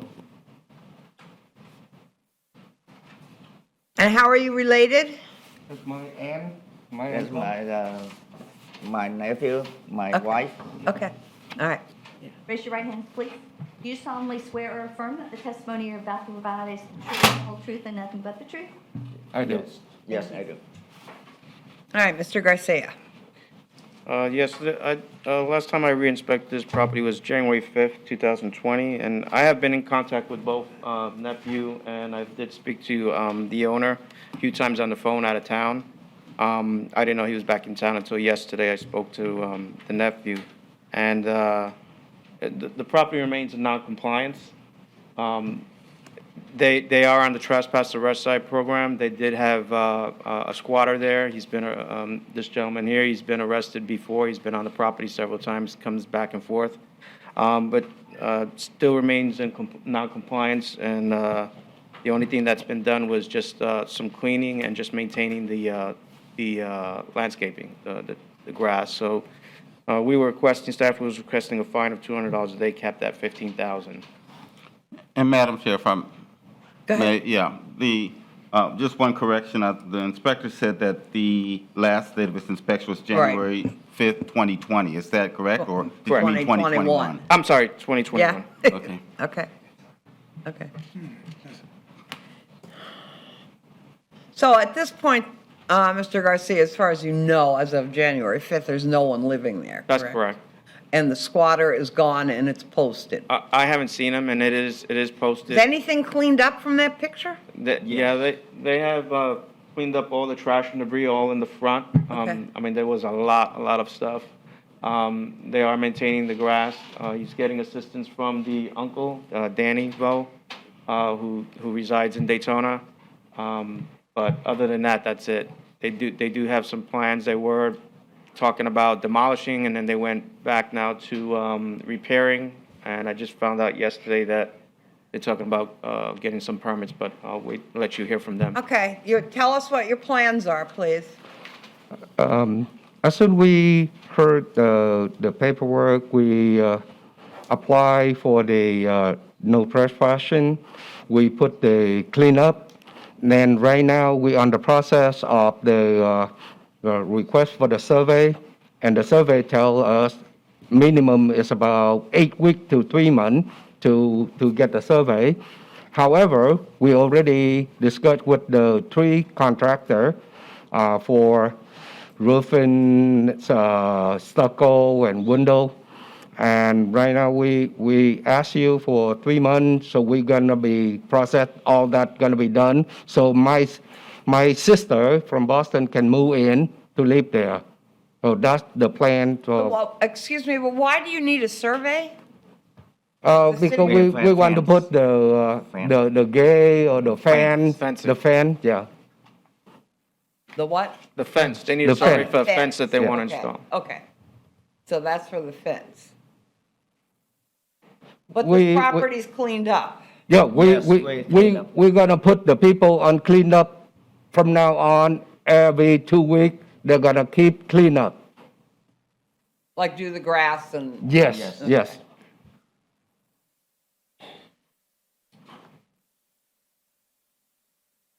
What took you so long to get on this?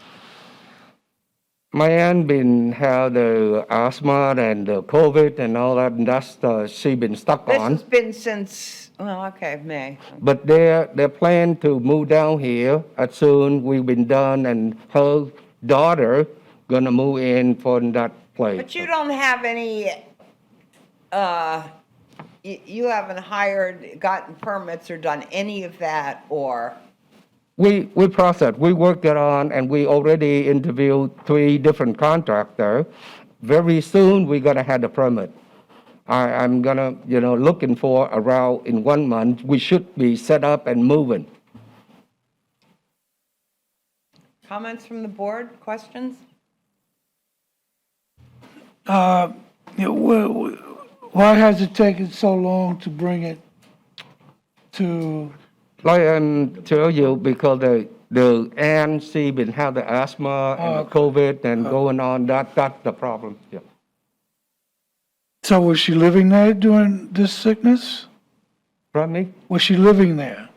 No, she No, lives the in property was up vacant. north. Oh, the property. She was up Yeah, there. no She was one- up there. We still live in Boston. No one lives there right now, Oh, okay, thank We you. live in and the Massachusetts. property's posted. What's the city's recommendation again? We Please. were recommending a fine of $200 a day, kept at 15,000.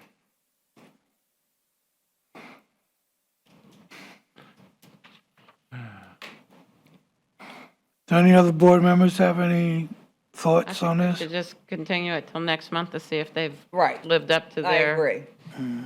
Oh, yeah, but did we- There's got to be did we some say that last substantial month? progress if we give you another month, if we, before we start fining you. Absolutely. We I mean, will, something concrete. You have to have your permits, you have to have the work start, all of that has to start. yes, I mean, I know you're telling me you're gonna do it. You're telling all of us you're gonna do it, but we need to see some proof that you're doing it. definitely. The fact that you are keeping it cleaned is Yeah. good, and that no one lives there. That's in your favor, so. Yeah, we already I signed mean, with that's someone kinda what for I- cleanup, yeah. Right, but Mr. Robinson had a question here that I thought I heard. That because of the last meeting, we extended it What did we again? say the last meeting to you? They weren't here. It was, Right, it no was just show. non-compliance, I believe. That's it. Non-compliance next cutoff. Okay. Yeah. The owners weren't present, they were in Boston. Yeah, that was just the last meeting, okay. I guess, so no one was here. It Move was to the just next we found cutoff. them in non-compliance, that's all. So we're gonna find them in Cutoff. non-compliance again? Okay. Is that what we're doing? Well, the city's recommending a fine, Okay. and I'm leaning towards giving them another I made 30 the days. motion. Huh? I made the motion. Okay. Mr. Harrington's made a motion to amend the previous order of noncompliance and allow respondent until 2/3/2021 to come into compliance and be returned to a subsequent meeting for consideration of a fine of up to $1,000 per day. Is there a second? Second. Second, Ms. Roby. All in favor say aye. Aye. Like sign opposed. Motion carries. Thank you. Okay. Thank you. Substantial progress, gonna need. Okay, thank you. All right, case number 14 is in compliance. Case number 15, CEB 11-20-206, no show at 324 Michigan. 324 Michigan is still in non-compliance. They have fixed the broken windows, but I noticed that they replaced the windows, and they replaced it without any permits. They also replaced the door without permits. They also still have not gotten permits for the shed that is on the property there. And still have some outside storage and remaining some exterior siding that needs to be painted. Have they been in touch with you at all? Yes, they actually, I had a case on them across the street. The owner resides across the street, and she has family members living in this unit. But this is a police issue too, and actually somebody even passed away in the shed that was unpermitted. So with all that said, the city's asking for a fine of $200 a day, capped at 15,000. So moved. Second. Mr. Roby made a motion to impose a fine of $200 per day against the respondent effective today and continue until compliance is achieved or reaches a maximum of $15,000. Who made the second? Second. Mr. Harrington, the second. All in favor say aye. Aye. Like sign opposed. Motion carries. All right. Speeding along here. Case number 16. Mr. Harrington's. Mr. Harrington just left. We still have enough members for a quorum? Okay. CEB 11-20-208 Walter Fordham at Fulton. No, not here. Okay. What can you tell us? This is a structure on a property that needed permitting. They needed a roof permit, and they did some siding on there. I found out at the last hearing that same day that they quit claimed the property, the deed to a Mary Yan, which I thought she was going to be here, but she hasn't. So we wanted to see if we can add Mary Yan, Y-A-N, to the property. And so staff is requesting to amend the property to the case to the next cutoff. And if I can inquire, have we confirmed through Yeah, through the public record that Volusia County, transfer? yes, Volusia County has her name on it and all, and I did issue a notice of violation to her so that But she's it aware. still looks like this? No, they do have some, all that outside storage is all removed. Part of the gate is still damaged. And for some reason now, I see a porta potty on the other side, which I told them that needs to be removed, and they have a little shed back there. But this is all with the same, So the we previous owner. still have to add, we have to take the month to add the other person. This is how it looks now. Okay. But Danny, we isn't still this have to take the month to add the other person. We Yes, can't we do. Yes. really rule on it right now. Is this the one with the Okay. church, affiliated with the church or something? He said that they're doing some type of charity events and stuff, and just giving Yeah, stuff okay. out there. But And Madam, I'm sorry, Madam Chair, just for clarification on the record, the conveyance was Walter Fordham grantor to, there's actually two subsequent owners. Mary Yan, a married woman, Yeah, and Sharon Hawkins Holden. okay, I'm sorry, both of them are single women, I'm sorry. okay, whatever. Yeah, so there's actually two. So we'd like to amend and add Okay, both so of we them have, to the, we don't have much of a choice. and give them proper notice. Okay, all right. As joint tenants for Okay. right of survivorship. The chair will entertain a motion to amend the previous order of noncompliance, and I'll respond until February 3rd to come into compliance and be returned to a subsequent meeting for consideration of a fine of up to $1,000 per day. So moved. Motion. Ms. Roby I'll made the second. motion. Second, Mr. Robinson. All in favor, say aye. Aye. Like sign opposed.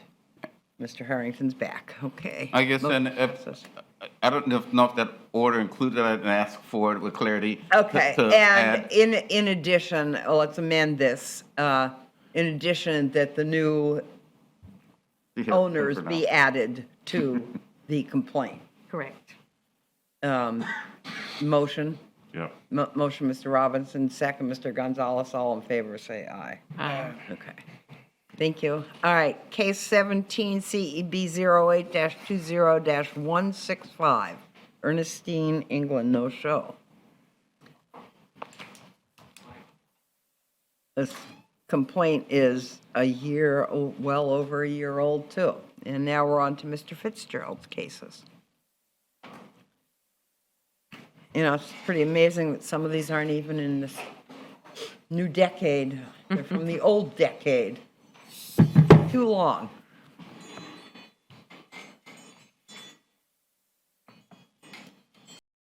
I don't know what that is. What can you tell us, Mr. Fitzgerald? Yeah, she called me this morning and said she was ill. The property remains in non-compliance. They did pull a roofing permit. It failed 2 inspections and on 9/17, and they haven't done anything since. And they didn't mow the grass either. What's your recommendation? $100 a day to a maximum of $10,000. Okay, I think we need more. I mean, that's ridiculous. Okay. Especially since they failed inspections, haven't done anything since September. I'd be willing to go to 200 a day. Anybody else? Yes, so moved. Chair will entertain a motion to impose a fine of $200 per day against the respondent effective today and continue until compliance is achieved or reaches a maximum of 15,000? 10,000. It was 10,000. family. Somebody live there? Her mother had passed away. That was the last residence. Okay, 10,000 a day. Yes. Who made? I'll make the motion. All right, Mr. Robinson, I need a second. Mr. Gonzalez, all in favor, say aye. Aye. Like sign opposed, motion carries. Case number 18, CEB 0920-182. Ronnie DeToma, not here. No respondent. Respondent not present. What can you tell us? He's still in the process of scraping the house down, and now there's outside storage back towards the backyard. At this point, I'm asking for $100 a day to a maximum of $10,000. It's been very slow. Okay. So moved. All right, Mr. Gonzalez has made a motion to impose a fine of $100 per day against the respondent effective today and continue until compliance is achieved or reaches a maximum of $10,000. Is there a second? I'll second. Second, Mr. Robinson, all in favor say aye. Aye. Like sign opposed. Case number 19. Evidently, they are here, CEB 04-20-93. This is Henry and Editha Wright Trust. I don't know who is here. Good morning. Could you state your name and address, please? Henry Wright, 257 Jefferson Street, Daytona Beach. Do you solemnly, raise your hand. Do you solemnly swear or affirm that the testimony you're about to provide is the truth, the whole truth, and nothing but the truth? Yes. Thank you. Okay. Good morning. There's substantial improvement on the property. They've had different permits that have passed. They're going above and beyond everything I asked for. It's a complete renovation, and it's taking a little bit more time, but Okay. it's being done well. I mean, they're doing complete plumbing. So, Sounds great. all right, yeah. I'd like What's to your amend to the recommendation? March cutoff. Okay. Thank you for working so hard on this. Would you like to tell us anything? No, we're just Okay. trying to finish it up. All right. Chair will entertain a motion to amend the previous order of noncompliance and allow respondent until March 3rd to come into compliance. We return to a subsequent meeting for consideration of a fine of up to $1,000 per day. Is there such a motion? So moved. Motion, Mr. Gonzalez. Is there a second? Second, Ms. Roby. All in favor, say aye. Aye. Like sign opposed. Good luck. Thank you All right, for thank you. working on it. All right, case number 20, CEB 07-19-148. Andrea Anderson is present. Good morning. Good morning. Could you state your name and address, please? My name is Andrea Anderson. My address is 501 North Keat Street, Daytona Beach, Florida, 32114. Raise your right hand, please. Do you solemnly swear or affirm that the testimony you're about to provide is the truth, the whole truth, and nothing but the truth? I do. Thank you. Okay, so you have been to every meeting at this code board, right? Yes, ma'am. And you've brought your paperwork and you're following through on this? What can you tell us, Mr. Fitzgerald, or not? The property remains secured to city standards. It is secured? Yes, ma'am. Okay. And the junk vehicle's been removed, outside storage has been removed. The only thing we're dealing with is the roof and the paint. And Ms. Anderson was going to go ahead and give us an update on Rebuild Florida. Okay. Good morning. What can you tell us? I am more than pleased to give you an update today. Yesterday, I received an email from Email Florida. If you'd like to make a copy of it, I have a copy. I first went down on the 4th, and I paid my property taxes on the property.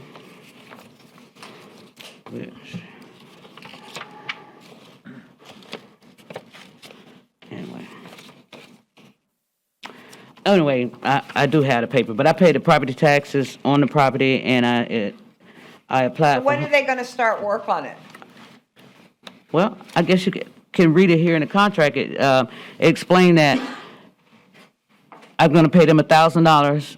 I'm going to mail that out today. And once they receive the $1,000, it's 2 months. They give the contractor time to go and get the, it's stated in here. You can make a copy. Here it is. Okay, well. The permits and everything, and within within 60 days. Copies of that. Okay, no problem. I'm here. It's all this. Right here is my whole I mean, this is, you know, contract. is this 2 years now? It's a process with Rebuild Florida, ma'am. I had to jump through a lot of hurdles. Really, I mean, these, I mean, I'm glad the work's going to get done. I'm but glad that I'll be finished coming here. We're 2 years now. Yes, but I had no other choice. I had to follow their know. process, ma'am. I did everything I was supposed to do on it in a timely fashion, and I've made every effort to do everything I can. And No, it's not your fault. yes, ma'am. Okay. Process is the process, but we need to. Yeah, it states in there, I read the contract last night, because it states that once they receive the $1,000, which I will So be, you're mailing that out today? first thing in the morning. I'm supposed to be at work now, but I had to leave, I had to come here first. So I'm gonna go into the bank, get the money, and then in the morning, I'm gonna mail it out, and they'll receive it. And they said exactly 60 days from the time they receive the money, they'll have the contractor, he'll have all the permits and everything, and they'll start the demolition at that time. And I hope I don't have to So come we're back. just going to demolish it? Yes. Yes, and if they're gonna demolish it and And rebuild something else? a brand-new house. Okay. With the new information, I'd like to amend to the April cutoff. April sounds great to me, April cutoff? yes. Yes. It's gonna take 60 days. 2 months in the, Okay.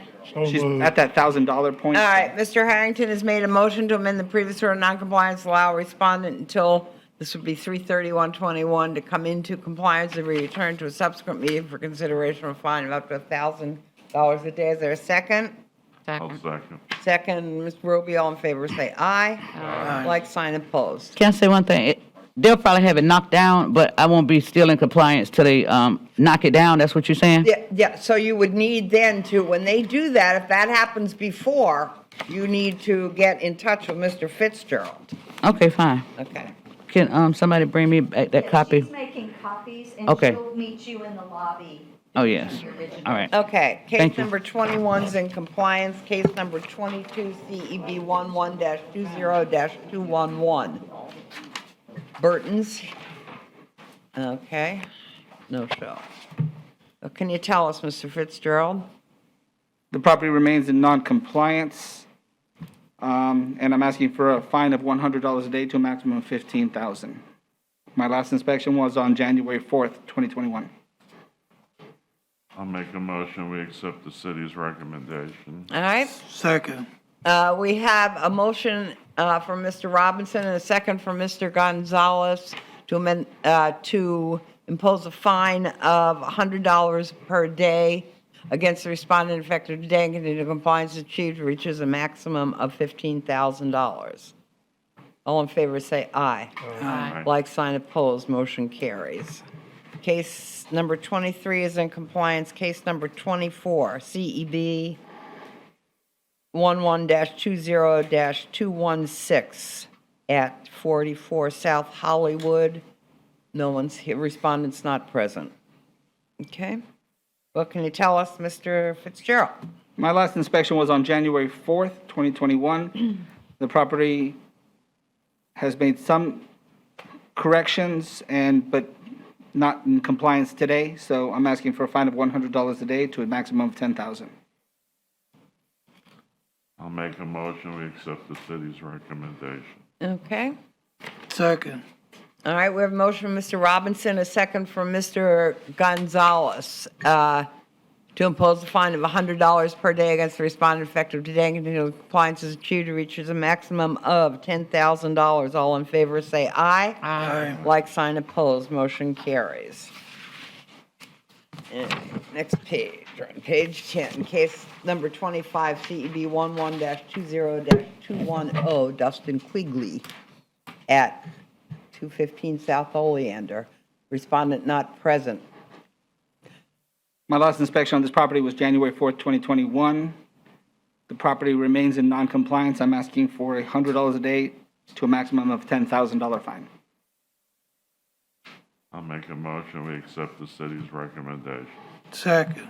Motion from Mr. Robinson and a second from Mr. Gonzalez to impose a fine of $100 per day against the respondent effective today and continue until compliance is achieved to reach a maximum of $10,000. All in favor, say aye. Aye. Like, sign, opposed, motion carries. Case number 26. I have a question for Mr. Okay, go ahead. Are these whole series of cases, are they in the redevelopment area? Yes, sir. Are you working with them on this kind of thing, or how does that work? My area is the redevelopment area. That's where I'm assigned to. So they have, when they do these repairs, they have to meet the redevelopment standards, if they do them? If they're changing the color of their house, that's part of it. They would have to contact them for approval. Are you telling them that when you give them the fines I haven't had contact. with any of them? Yeah, a lot of them I don't care. Okay. Maybe if they are changing the color, or they even tell me that they changed the color, I just show up and it's done. Okay, so that's a potential problem if they don't meet that Yeah. standards. Okay, just, He painted it dark brown and I know he doesn't have it. yeah. Okay. All right. So we're now on case number 26. Yes. CEB 11-20-205. Nope. No show. What's going on now? Mr. Fitzgerald? My last inspection was January 13, 2021. The property remains in non-compliance. This time it's for having no business license. So we're asking for a one-time fee of $250. Okay. I'll make a motion, we accept the city's recommendation. All right. There's a motion from Mr. Robinson to impose a $250 one-time administrative fee for business tax receipt. Is there a second to that? Second. Second, Mr. Gonzalez. All in favor, say aye. Aye. Like sign opposed, motion carries. Case number 27, CEB 11-20-221. Barrett? Okay. Respondent not present. My last inspection of this property was January 13, 2021. The property remains in non-compliance. I'm asking for a fine of $100 a day to a maximum of $15,000. So moved. I'll second. All right, Mr. Gonzalez has made a motion to impose a fine of $100 per day effective today against the respondent and continue until compliance is achieved or reaches a maximum of 15. All in favor say aye. Aye. Like sign opposed, motion carries. Now, if anytime anyone wants to make a comment, just speak up on the board. Case number 28, CEB 11-20-223, Larry Chancery at 214 South Grandview, respondent not present.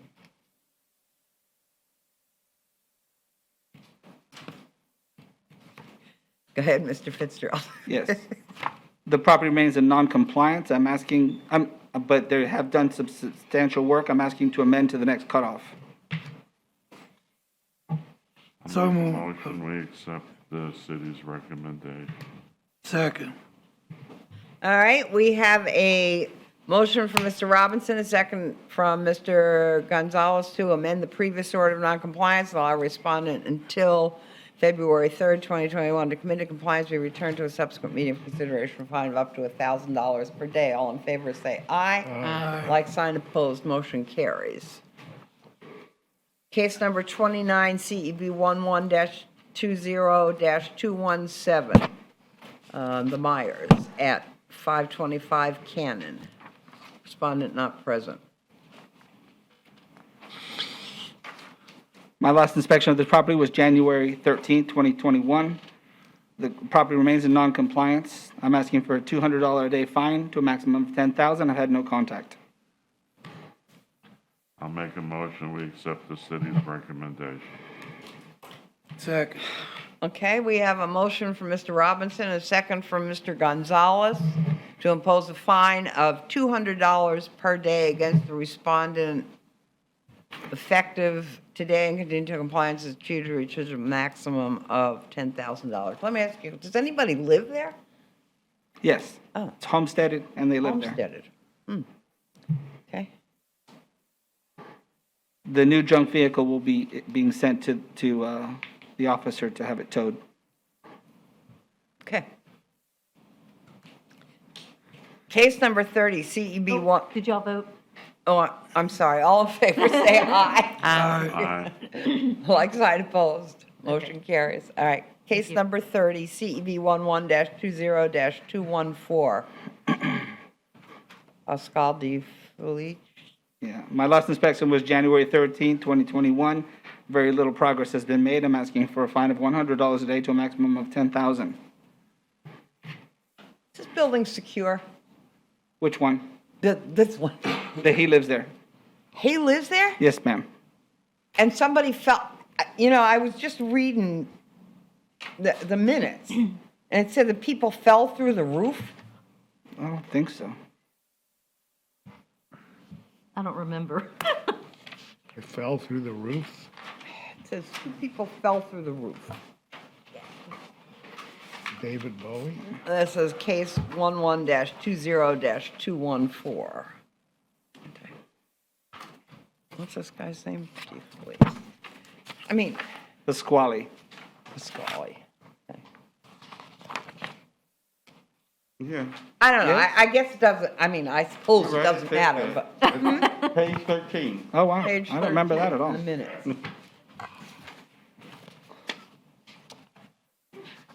That's what the respondent said. Oh, he's, okay, yeah. Yeah, the Oh, response. he was having operation on his, it might have fallen through a roof. Not, I don't think that roof.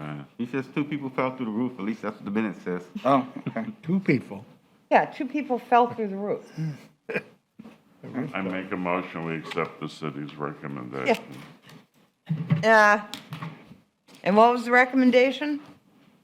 For Mr. Pasquale, $100 a day to a maximum of $10,000. Is that enough? He's got operations and Okay.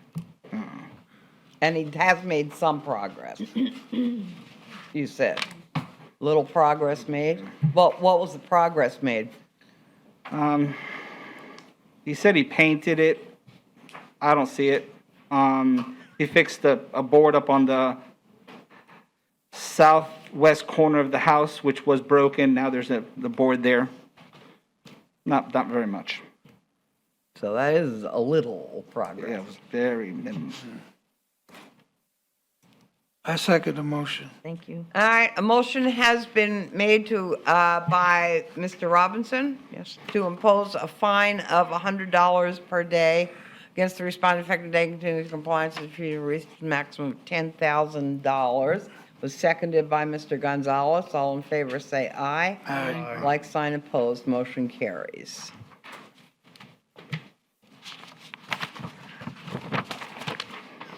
Case 31. Not here. Respondent not present. CEB 11-20-218. Randy Rockel. My last inspection, January 13, 2021. There has been no progress at all. The property is extremely overgrown, asking for $200 a day to a maximum of $15,000. I'll make a motion, we accept the city's recommendation. Second. Okay, Mr. Robinson has made a motion to impose a fine of $200 per day against the respondent effective today and continue until compliance is achieved or reaches a maximum of $15,000. Mr. Gonzalez seconded that motion. All in favor say aye. Aye. Like sign opposed, motion carries. Thank you. All right, thank you very much. Ms. Kirk. We're on case number 32. He's here. Person is here. CEB 04-20-84, Larry Sanders. Good morning, State your board. name and address, please. Larry Sanders. Sorry? Speak. Larry Sanders, ma'am. Still don't understand it. Larry Sanders. Yes, ma'am. Okay, I just can't hear well. No problem, no problem. Do you solemnly swear or affirm that the testimony you're about to provide is the truth, the whole truth, and nothing but the truth? Yes, I is. Thank you. Good morning, board. Good morning. Morning. What can you tell us, Ms. Kirk? Okay, thank you. Mr. Sanders has been on the waiting list with the city on January for a owner-occupied rehabilitation program. He is on the waiting list. I spoke with Ms. Tolliver, who is the city's housing assistant specialist, and she stated that Mr. Sanders' wait could be several more months for assistance with the exterior repairs that need to be made. Mr. Sanders has made the progress that on his own, he has made progress, and he does have, he He finalized one permit for demolishing the front porch, and then he has another permit to rebuild, which is under review. With that being said, I would like to ask to amend to the April cutoff date to give him more time to wait for the city's waiting Does list. anyone live there? Yes, ma'am. Mr. You Sanders. live there? Yes, I am. I provided. Some more pictures? Yep, I provided 3, so this is August. This is, oh, sorry, they're out of order. So this was the most recent, and there's another one. So that was August. So you can see, I know the last picture is kind of hard to see the lighting, but there has been progress. That front porch has been demolished and the permit finalized. Okay, so you're working on this, Mr. Yes, ma'am. I'm biting on it a little bit at a time. Okay, good. Looks like it needs a lot of work. Yeah, I'm getting there. Okay. I have a You question. think you can get this done, huh? Yes, ma'am. I believe so. So he's waiting on a program to help him out? Yes, sir, with the city. Okay. And this has been since August of 2019? That's when he was first notified, yes. Right. Do we know when he applied for the city? Well, it didn't come before the board until April of 2020. 8 months ago, but whatever. Okay. I could give you that information if one moment. If you, let's see here. When he applied for assistance with the city? Is that your question? Yes. Okay.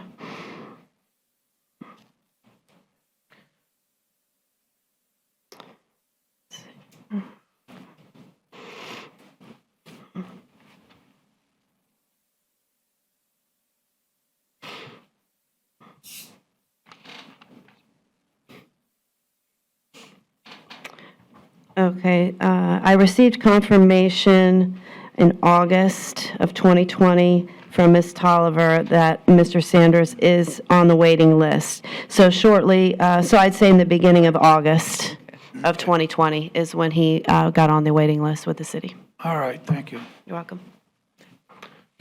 Well, I'd like to make a motion that we accept the city's recommendation to the Sure. April.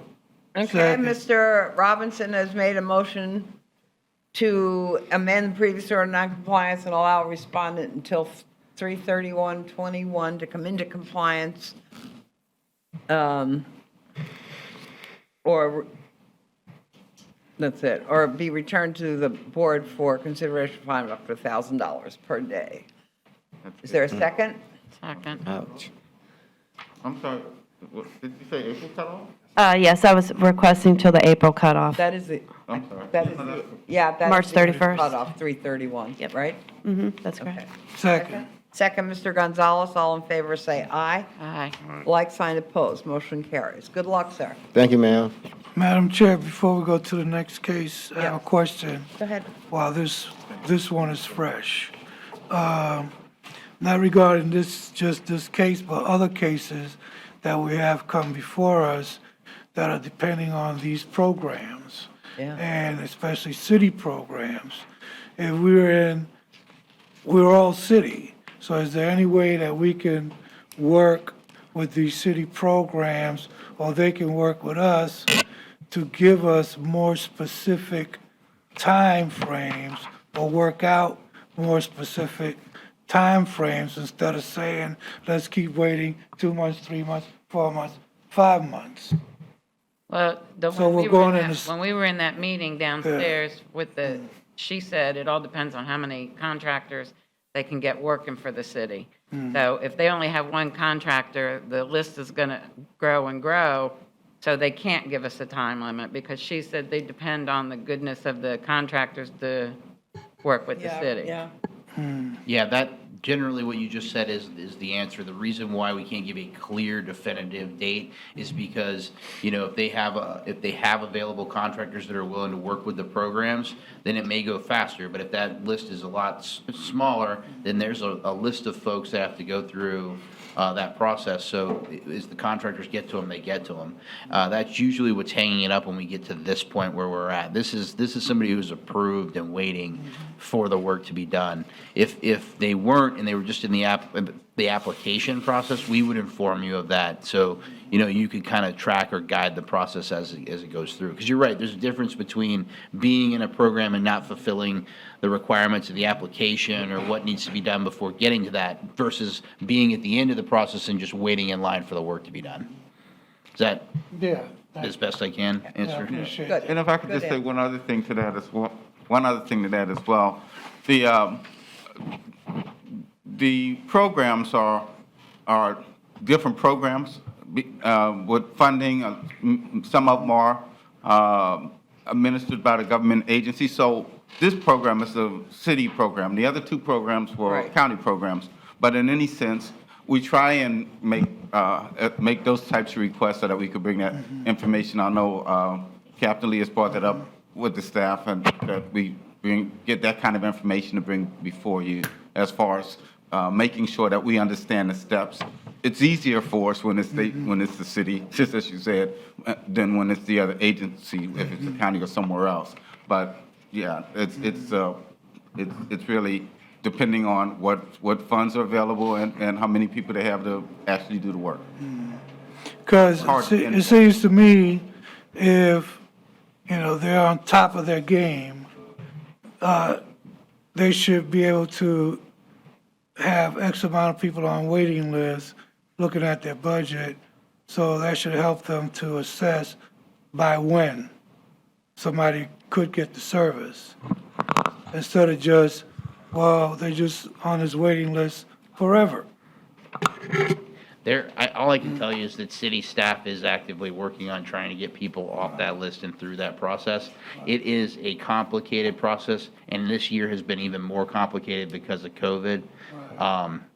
We have over 100 people, in line waiting for programs to assist, and we have to move those through as quick as we can, and we try to build a facilitator of that, but, the contractor's got to do the work, and we've got to have the funding in place to do it, so, yeah. Okay. Well, thank you for the clarifications. Yeah, no problem.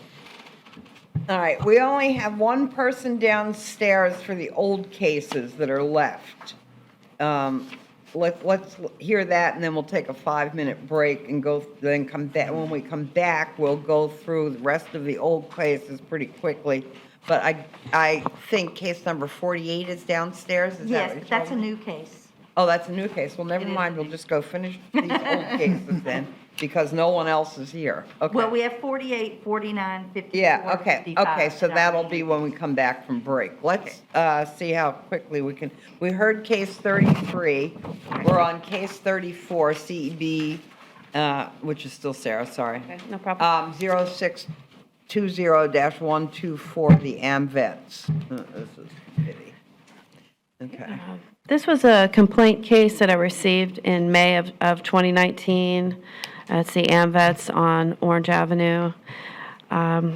Initially, they were going to rebuild, repair, and then they decided to demolish. However, there's no demo permit on file. There was a new permit applied for on January 7th for removing and replacing rotted wood, damaged wood. It was applied for, they started work on it, and then a stop work order was posted. So it's really like all the board members fighting with each other and, I assume so. I haven't heard anything since the last hearing I from mean, that's what's anybody. been going on all along. So, somebody wants to do this, somebody else wants to do that. Right. What's your recommendation? I'm recommending $100 a day fine to a max of $20,000. It's really a pity. I mean, that's an old building. Do you know why the stop order was issued?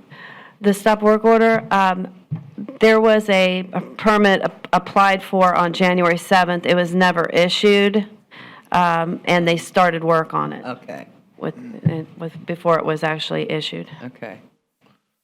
I'll make a motion, we accept the city's recommendation. Second.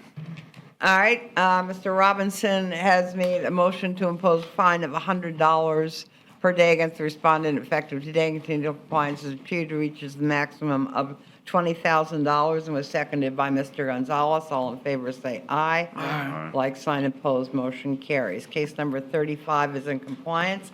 Case number 36 at CEB 11-20-288 on School Street, overgrown lot.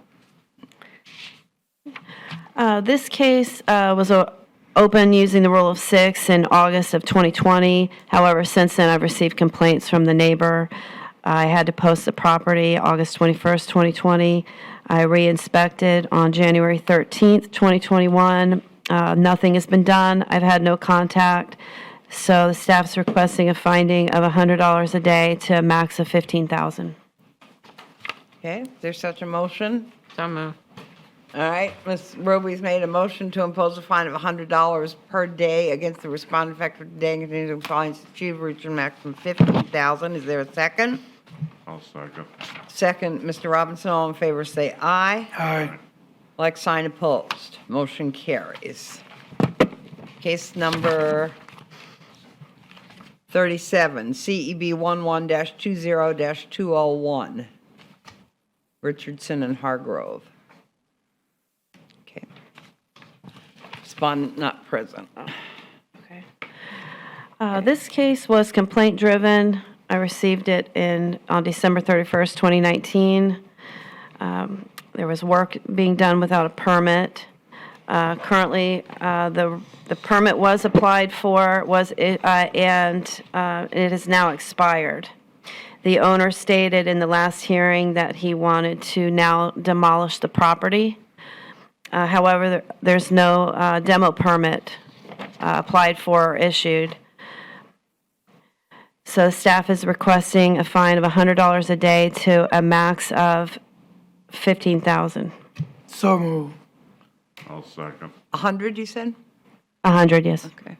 All right, Mr. Gonzalez has made a motion to impose a fine of $100 today against the respondent effective today, and continue until compliance is achieved, reaches a maximum of $15,000. Mr. Robinson has seconded it. All in favor say aye. Aye. Like sign opposed. Motion carries. Case 38 is in compliance. Case 39, CEB 11-20-237.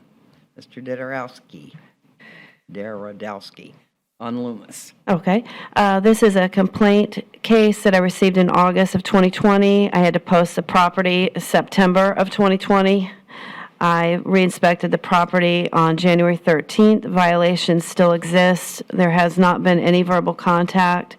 So the staff is requesting a fine of $100 a day to a max of $15,000. I'll make the motion. All right, Mr. Robbins is going to make a motion to, making a motion to impose a fine of $100 per day against the respondent effective today, and continue until compliance is achieved or reaches a maximum of $15,000. There a second? Second. Second, Mr. Gonzalez. All in favor say aye. Aye. Like sign opposed. Motion carries. Case number 40 is in compliance. Case number 41, CEB 11-20-200. This case I received as a complaint in April of 2020. I posted the property. I have had continual verbal contact with the property owner. The property owner has put the property on the no trespass arrest program and boarded the windows. There has been progress. I spoke with him yesterday. He still has a couple things to complete. So I'm requesting to amend to the next cutoff, to February cutoff. What has been accomplished? So he has painted, he's removed the graffiti, he's fixed the soffit that's, this is a picture I just took. Okay. So he's fixed the soffit, but there's still, some work to be done. He plans on repairing this in I told him he has within a year to keep it boarded for future repairs. So you can see how he's fixed the soffit. He's painted the shed. There was graffiti on the shed. He painted it. He still has some areas that he needs to paint. And there's a portion of the roof that he still needs to fix, but he has secured the property. What's all that wavy stuff? Up on the roof, the blue wavy stuff. The flashing, That's the flashing? Why is it wavy like that? it's just, I'm not sure. I mean, it's, I think that's the soffit making it look wavy. Okay.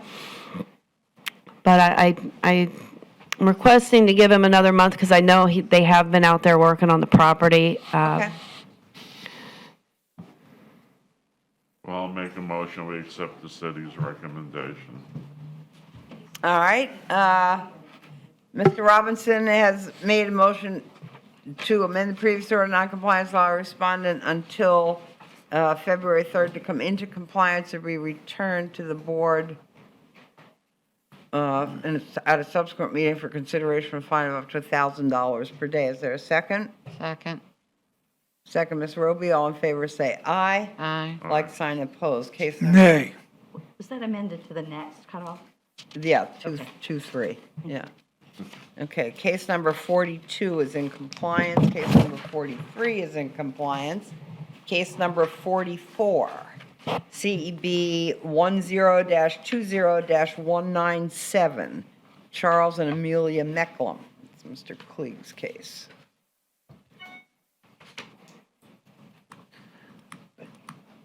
This case is coming up on being old, too. Good morning. Nobody's present, right? No respondent not present? No, it's in compliance as of one. It is in Yeah, compliance? he got the permit Alright. final, that's what we're waiting on for the roof. All right, so we As don't have... of one, 111, sorry, One what? 111. Okay, great. Thank you very much. Okay, I think we should take a 5-minute break right now, and then come back and we'll go through our new cases. And we'll call the people that are downstairs, 48, 49, 54, 55, and then the 2 lien, well, we'll get through all the new cases. Yep. And then we'll get to the lien reviews, which Yep. shouldn't take too long either, so we're doing good. 5-minute break.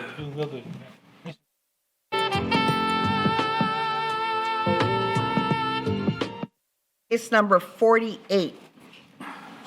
It's a new case. CEB 12115, Howard Mines and Lori Besser. Good morning. Could you be sworn in, please? raise your right hand.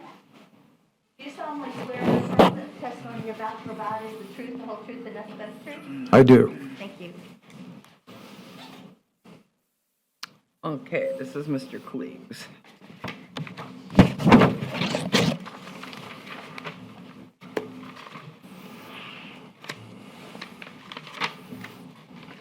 Four 32 South Palmetto. Yes, ma'am, Officer Clegg, my credentials are on file. This case was cited well over a year ago. The gentleman was, compliance date was July 5th of 2020. He was cited for numerous articles of the IPMC, which was failure to maintain lawn, outside storage, junk vehicles, windows. I had contact with him in March during the virus. The gentleman looked sick. I was trying to work with him. And December 14th, I had another contact with him. He started working on the property. It's wrong address, sir. Are people living in that property? No, that's the Wrong next one. other case. Okay.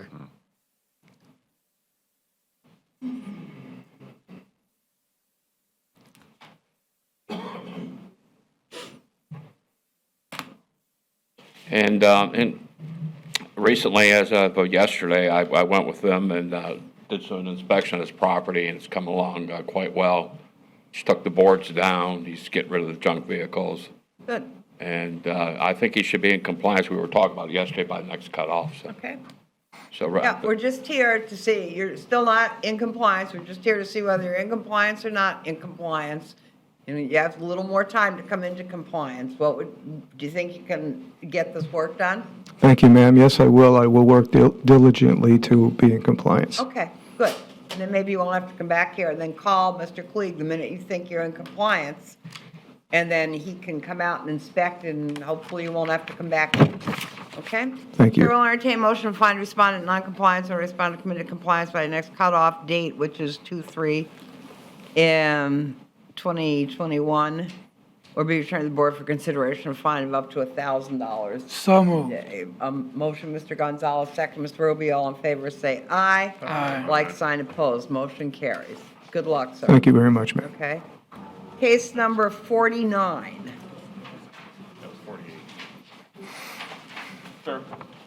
That would be CEB 0121-08, Joseph Chris.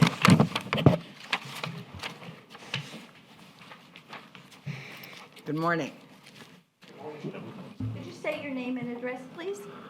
My name is Joe, or Joseph Reese. It's spelled R-I-S-S-E. Reese, okay. My address is 2264 Central Parkway. That's where I live. Right. The property is 1158 Hampton Road. Right. Could you raise your right hand, please? Do you solemnly swear or affirm that the testimony you're about to provide is the truth, the whole truth, and nothing but the truth? 49. I do. Thank you. Page 18. Okay, Ms. Kirk, what can you tell us? Thank you. This case was complaint-driven. It was opened in April of 2020. It was open for unpermitted fence, outside storage, a commercial van, parking, junk vehicles, boarded windows, overgrown grass, damage to the roof, boarded broken windows, and electrical wiring deficiencies. There's no homestead on the property. It appears occupied. The owner signed for the green card on May 7th, 2020. I re-inspected the property. My last reinspection was December 31st, 2020, and it revealed there was still parking in the yard, outside storage, and a trailer in the front driveway. The fence has been removed, windows are no longer boarded, and the grass has been cut. The staff is requesting a finding of noncompliance and compliance by the next cutoff date. Okay, Mr. Reese, can you get all this work done by the next compliance date? Which is when? Would be, well, the next compliance date is February 3rd, and then the next meeting date would be February 11th. I'm scheduled for an inspection on the 20th at 11 o'clock. Is it rental inspection? Is that a rental inspection? That's different than what this is, correct? These are two separate issues. I'm also at the, So if you take care of these, all I'm asking you is, right now, you're not in compliance. There are still these issues that are specific to this case number, your case, 12108. well, there's no more parking in the front. Okay, so junk vehicle, overgrown grass, outside storage, parking and grass, flexible wiring on exterior, and unpermitted fence. Fence is long gone. Okay. The wire's I'm been just fixed. asking Now, you. Okay, I do have one thing. go ahead. The gentleman who rents there has, he does landscaping. He has a pretty big trailer that he hauls around his big mowing machines and whatnot. It's about this too much wide to fit inside the garage. So what do I do with that? You'd have to ask Ms. Kirk that. Who? Your inspector, your code officer. Ms. Kirk can tell you. We can't tell you how to come into compliance. They are the only ones that can do that. She tells us whether you're in compliance or not, but she will tell you how to come into compliance. All right, I thought I had Inspector Yates as my person. Just a clear confusion, I believe the There's a rental case on the property as well. The case initially was started with another inspector, Inspector Woods. I was given the case in December. So the first time I spoke to Mr. Reese was this morning. So Mr. Reese can contact me at any time. We can go over the violations. Okay, Ms. Kirk has a card outside that Yes. you can have, or she'll give you a card so you can contact her. When when these issues are taken care of, if you call her, she'll come out and inspect, and maybe you won't have to come back here next time. I don't know about the other case. I don't see the other case right this minute, so I don't know about it. And it's got nothing to do with this case. This is the case that's been ongoing. The Mercedes, which is parked in front of the, Sir, if there are still outstanding violations, they need to be taken care of. That's all. So what she's saying, and what we do here, is we recognize that there are outstanding violations that need to be taken care of, and we're giving you to the next cutoff date to take care of them. That's what the city is recommending. That's all we're doing here, is seeing whether you're in compliance or you're not in compliance. And you're not in compliance right now, but you have until, with these specific complaints, you have until the next cutoff date to come into compliance, which is, February 3rd. all right, pardon my confusion, but. Chair will but, entertain a motion to find respondent in non-compliance and respondent to come into compliance by the next cutoff date, February 3rd, 2021, or be returned to the board for consideration of a fine of up to $1,000 a day. So moved. Motion by Ms. Roby, second. Second, Mr. Gonzalez. All in favor, say aye. Aye. Like sign opposed, motion carries. Okay. All right, now, case 54, which is on page 19, down at the bottom. Oscar Pope.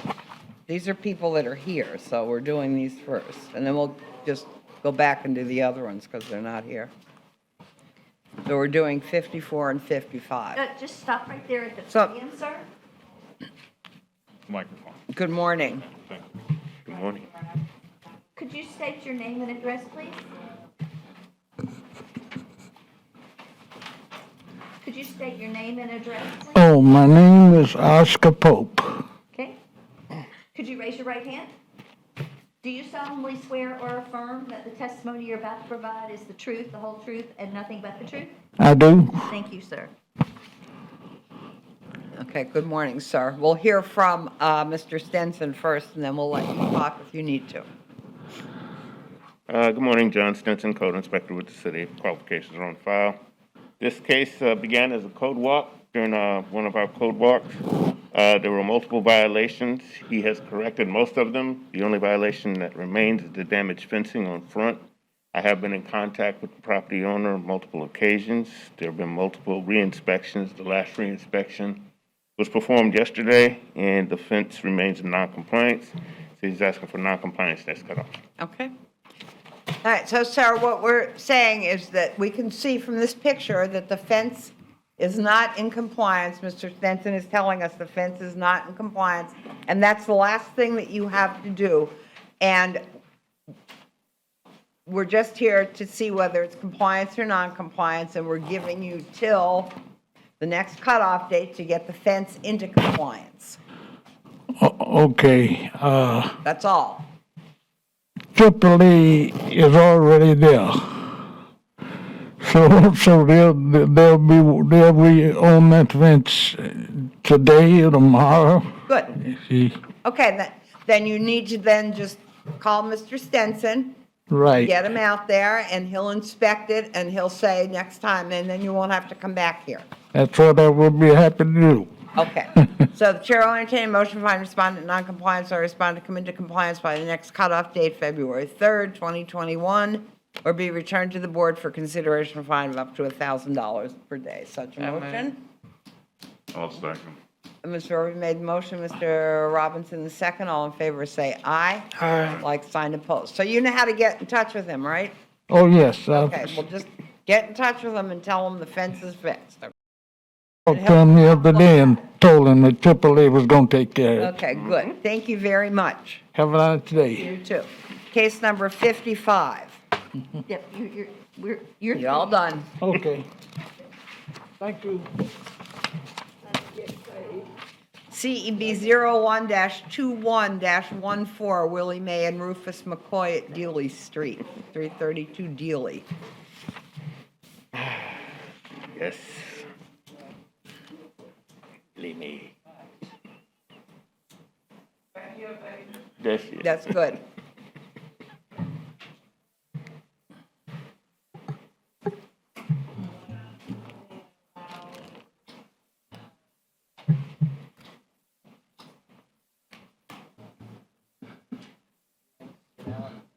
Bring you a microphone? Would that be easier for you? Yes, sir. Okay, you can just have a seat right there.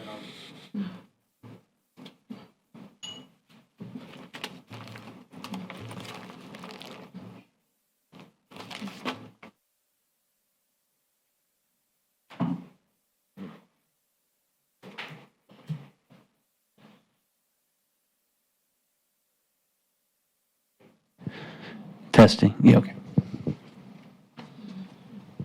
You okay there? Take your time. You're okay. I've been here since 9 o'clock. I'm getting tired. Here you go, right here. Thank you. Ms. McCoy, could you state your name and address, please? My name is Willie Mae Hornsby McCoy. My home address is 332 Dealey Street. My mailing address is P.O. Box 10166, Daytona Beach. Could you raise your right hand?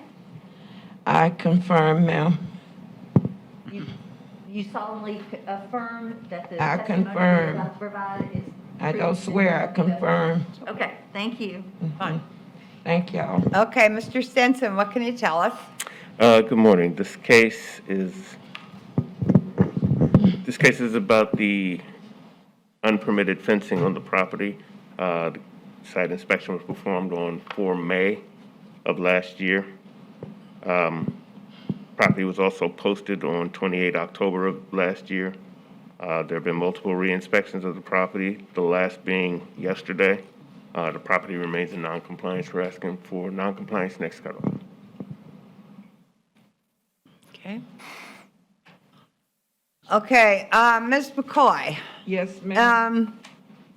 So we're just here today to see whether you have done what you need to do to come into compliance, what the city and the code inspector wants you to do to come into compliance. You have a fence that is evidently not in compliance, and it says that you need you needed a permit for it. You put a fence up and I guess didn't get a permit, is that right? I had a fence already up there since 1964. And the people kept tearing my fence down. I kept doing what I was supposed to do, call the police department when my husband was living. My husband put the fence, replaced the old fence that they had tore down because they were beating up on the dog. And that dog didn't deserve to be hit. I don't believe in beating up animals. No, that's fine. And the dog was on her own property. That fence, they were burning my fence for firewood. But that looks like a brand-new fence to me. My husband, before he died, put that fence up. Okay. That fence was there ever since I bought that property. Ever since when? When I put the fence up in 64, I didn't have a permit. We may not have needed one in 64, Yes, but ma'am. that's not the same fence. I came down here to get a permit, and they told me, I've been through so much with this with my son. My son and that young man right there at the podium has had a lot of difficulties. I had just come on board when I came back from graduation from 2 grandkids graduating. And I didn't know nothing about this because Rufus You know what I'm going to do? We'll get this squared away here. The only thing we're going to do today. I tried to get a permit. Okay. Because I tried to abide by the rules. We're And I'm trying to fix my house. Look, we're going to try and get this squared away. It might not get squared away today, but we'll get this squared away. But I'd like to say Wait one a minute, thing. you listen now a second. Mr. Stenson is going to explain to you what to do, and he'll talk to you and tell you what you need to do to come into compliance, okay?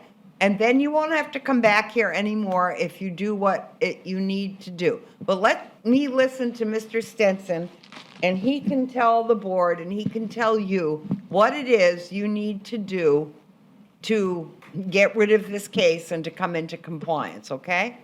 I'd like to say one thing. I went to court on September 4th with Rufus for this. I paid in D-Land. And I didn't know nothing about how you be on the phone with the judge, but I was on the phone. My grandson took off and put me on some kind of thing in the house. Yeah. Rufus was told to come in compliance with doing what he was supposed to do 6/24. He didn't do that. He hasn't complied with no order. Okay, well, we'll figure it out. We'll figure it out. But okay? I'm tired because I just had a fall. I know. Because somebody was breaking in my house night before last. I'm I know. tired. I hear what you're saying. I'm tired. And I hear that. And we're going to let Mr. Stenson tell the board and tell you what you need to do to get this problem taken care of, okay? All right, Mr. Stenson. Appreciate it. Okay, this particular issue is just referring to the permitting of the fencing. Right. I have no problem with speaking with her and talking her through the process and get her downstairs and get this right away. Okay. All right. So what's going to happen today is that you need a permit for that fence. And because you don't have a permit, we're going to find you in noncompliance and give you time to come into compliance. And Mr. Stenson has just said that you can come into compliance by just getting a permit downstairs. And he will walk you through that process so that you don't have to deal with this time after time, okay? And that's all we're doing today. We're not doing anything more than that. I appreciate everybody. Okay. I just had a bad fall because somebody breaking in on me. That's right. This will all get taken care of. And I can't hardly get Okay, around. so Chair will entertain a motion to find respondent in noncompliance and a respondent come into compliance by the next cutoff date, February 3rd, to be returned to the board for consideration of a fine of up to $1,000 per day. Such a motion. So moved. Motion, Mr. Gonzalez, second. I'll second. Second, Mr. Robinson. All in favor, say aye. Aye. Like sign opposed. Motion carries. We didn't do anything today other than say you need to get a permit, and Mr. Stenson is going to tell you what you need to do to go get the permit, okay? All right, there you go. Okay, all right, now let's go back to, well, we'll do the lien reviews after we're finished the new cases. We don't have too many new cases left to do, so let's get those done, and then we'll go to the lien reviews. Madam Chair, I'd like to commend Mr. Stenson in showing compassion Right. towards this resident. All right, thank you. We're happy you're going to help her, Mr. Stenson. That's what that's about. So, 45? Well, new cases, all right. Case number 45, that's on page 16. Yeah, the person's not here, so we can just move along and pretty quickly. This is Mr. Klieg's case. Thought we did that. Did we do 45? No. No. No. We did 48. We start at 45. The new cases start at Right. 45. Okay. This is 44 Joseph. was in compliance. Right. CEB 01-21-01 at 107 Cheshire. No show. No respondent. Okay. Yes, ma'am. This case was cited by Oh, another that was officer. that picture. Yeah, this case was cited by another officer back in May 6th, 2020. Property was posted on May 6th, the same day. Compliance date was given May 16th. It was cited, as you can obviously see, for outside storage, but failure to maintain lawn in the bushes. Had no contact with the owners, and the staff's recommending non-compliance next cutoff. Okay. Chair will entertain a motion by respondent non-compliance or respondent come into compliance by next cutoff date or be returned to the board for consideration, fine of up to $1,000 a day. So moved. Motion, Mr. Robinson, second. Second, Mr. Gonzalez. All in favor, say aye. Aye. Motion carries. Okay. Case number 46, CEB 01-21-02, Neil Furman Gerard, respondent not present. Yes, ma'am. Again, this was a field-generated case, 4/10 of 2020. Green card was signed 4/16 of 2020. Compliance date was given was 5/10 of 20. It was cited for outside storage. No screens in the windows and roof damage on the east side. There was no contact with the owners until about 3 weeks ago when the owner contacted me, said he was having issues getting people to help him. There was slow progress being made, but she should be in compliance. So we're recommending non-compliance next cutoff. So moved. Second. All right.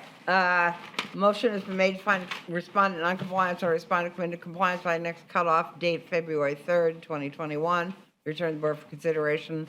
A fine of up to $1,000 a day. Motion was made by Mr. Robinson, second by Mr. Gonzalez. All in favor say aye. Aye. Like sign opposed. We're done with 47 and 48. We're done with 49. We're on 50 on page 18. CEB 01. Hello. Good morning. I don't know you. Good morning. I'm Roosevelt Butler Jr., credentials on file with the city. Yeah, nice to meet you. Okay, so we're on, this is CEB 01-21-10, respondent not present, and the address is 553 Derbyshire. What can you tell us? Okay, once again, good morning. As it pertains to 553 Derbyshire Road, it was a citizen complaint of an unmaintained abandoned property. I conducted a site inspection on February 24th, 2020, where it was determined the property was abandoned and unmaintained. A notice of violation was generated. The green card was signed for on February 28th, 2020. On March the 9th, 2020, the violation was to be in compliance. The last date of reinspection was January 13th, 2021. The result of my reinspection was non-compliance. I've had no contact with the property owner. My findings of non-compliance, next cutoff. Okay. So moved. Second. All right, we have a motion from Mr. Robinson, second from Mr. Gonzalez to find respondent non-compliance or respondent come into compliance by the next cutoff date, February 3rd, 2021, or be returned to the board for consideration of a fine of up to $1,000 per day. All in favor say aye. Aye. Like sign opposed, motion carries. Okay, thank you. Nice to meet you. Case number 51, CEB 01-21-06, Betty Bryant at 927 Berkshire, respondent not present. Inspector Garcia with City of Daytona Beach credentials on file. For this property, notice of violation was issued on January 14th, 2020. And for stucco, adding new stucco onto the exterior without a permit, also for installing a fence without a permit. Green card was signed on January 31st, 2020. Compliance deadline is February 14th, 2020, and the last day I re-inspected the property was January 4th, 2021. The result of my reinspection, finding it in non-compliance, the only thing they did was they removed the fencing, and that was it. The stucco still remains, no permit still applied for. I had contact with the owner. The owner is out of town in New York, and no further action has been made, so finding of non-compliance. You did have contact? I have with Okay, and what did he say? She said that she is out of town. She's having issues with her mother, and Okay, whatever. she's not able to do. Okay, So all right. not compliance next couple. So it looks like this. Yes, So ma'am. it's half done and they stopped work? Yes. Or, It's exactly like that. Nothing Okay. else has been done. The only Okay. thing that's done is maintaining the grass and just they pulled the fence out. okay. All right. Chair will entertain a motion to respond to noncompliance or respondent to come into compliance by the next cutoff date, February 3rd, 2021, or be returned to the board for consideration of a fine of up to $1,000 per day. Such a motion? So moved. Second. Mr. Robinson made the motion, Mr. Gonzalez the second. All in favor say aye. Aye. Like sign opposed, motion carries. Okay. Case, we just have a couple more cases. 52 on page 19. CEB 01-21-13, Rosalie Norman. This property is actually in compliance. It's a vacant lot that was abated by the city, Okay. and we're looking for a finding of noncompliance that is found in that was in noncompliance and that is in noncompliance, that is in compliance now. So are we looking for a will fine? Correct. Okay. The chair will entertain a motion to find the respondent previously in noncompliance, but currently in compliance for any future violation be returned to a subsequent meeting for consideration of a fine of up to $5,000 per occurrence in case be dismissed. So moved. Mr. Gonzalez made the motion, Mr. Robinson the second. All in favor say aye. Aye. Aye. Like sign opposed. Motion carries. Okay. So that's a will fine. All right. Thank you. Thank you. Mr. Stenson, one more, huh? No, he's got a lane to do. Yeah, one more. CEB 01-21-09, Michael Nelson, 1312 Imperial Drive. Good morning, John Stinson, Code Inspector with the city. This case is actually a continuation of an additional case I had in the same area. Notice of violation was issued. I posted the property on August 22nd. I've still had no contact from this owner. There have been multiple re-inspections of the property. The last inspection was yesterday. The property remains in non-compliance for the outside storage and the parking. So he's asking for non-compliance, next cutoff. Did you say you had contact? I'm sorry. I had no contact with the actual owner, but only contact with the occupants.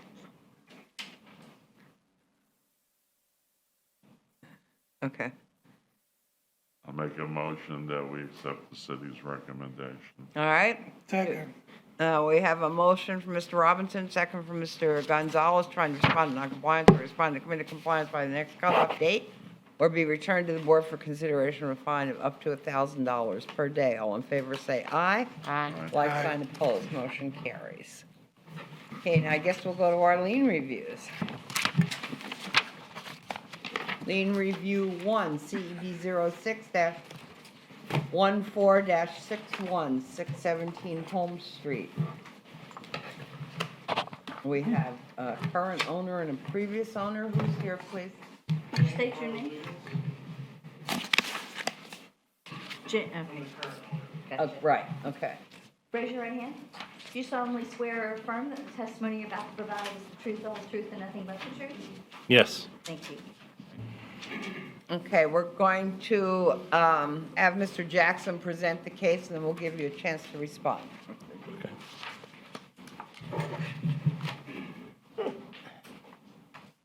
Yes, I thought about it, Madam Chair. I never really even introduced myself officially for the record, so Anthony Jackson, attorney for the city.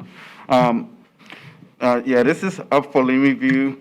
This is a case where it come before the board for lien review previously, based on a fine that was imposed on July 10, 2014 for $200 per day to a maximum of $10,000.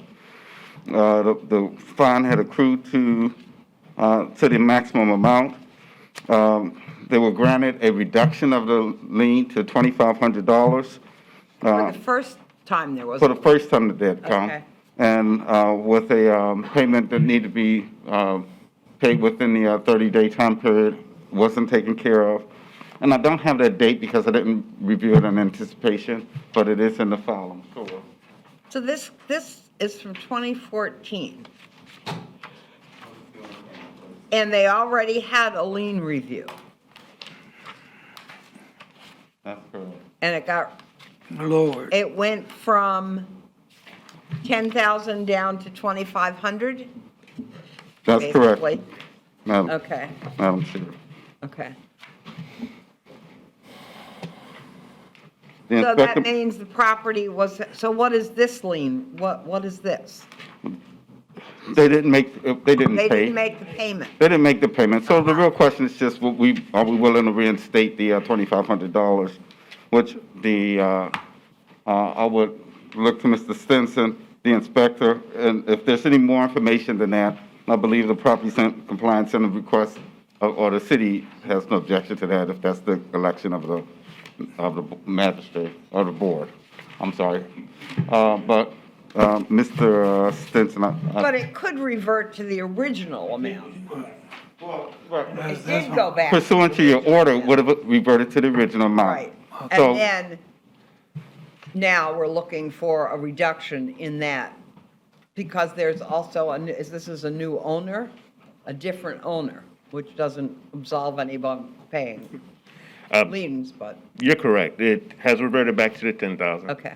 And the city's ultimate position would be for you to consider the 10,000 or whatever reduction that you would recommend. All right, Mr. Williams, correct? Correct. Okay, what would you like to tell us? Well, to be honest with you, I acquired this property from my brother. My brother gave it to me. I had no idea that all of this was going on in the background. Yeah. It's not like I would, somebody told me, well, I should have checked public records. I'm like, why would I if somebody's giving me property? I didn't know. The title just transferred into your name. Right. I mean, he basically did a what was it, a quick claim deed and said, here's some property, work with it. And yeah, this all kind of hit me, out of left field here. Okay. I'm just trying to, When I'm did you get possession of the property? I want to say back in June or July, maybe July. Okay, I had no idea this was going on. right. I understand that.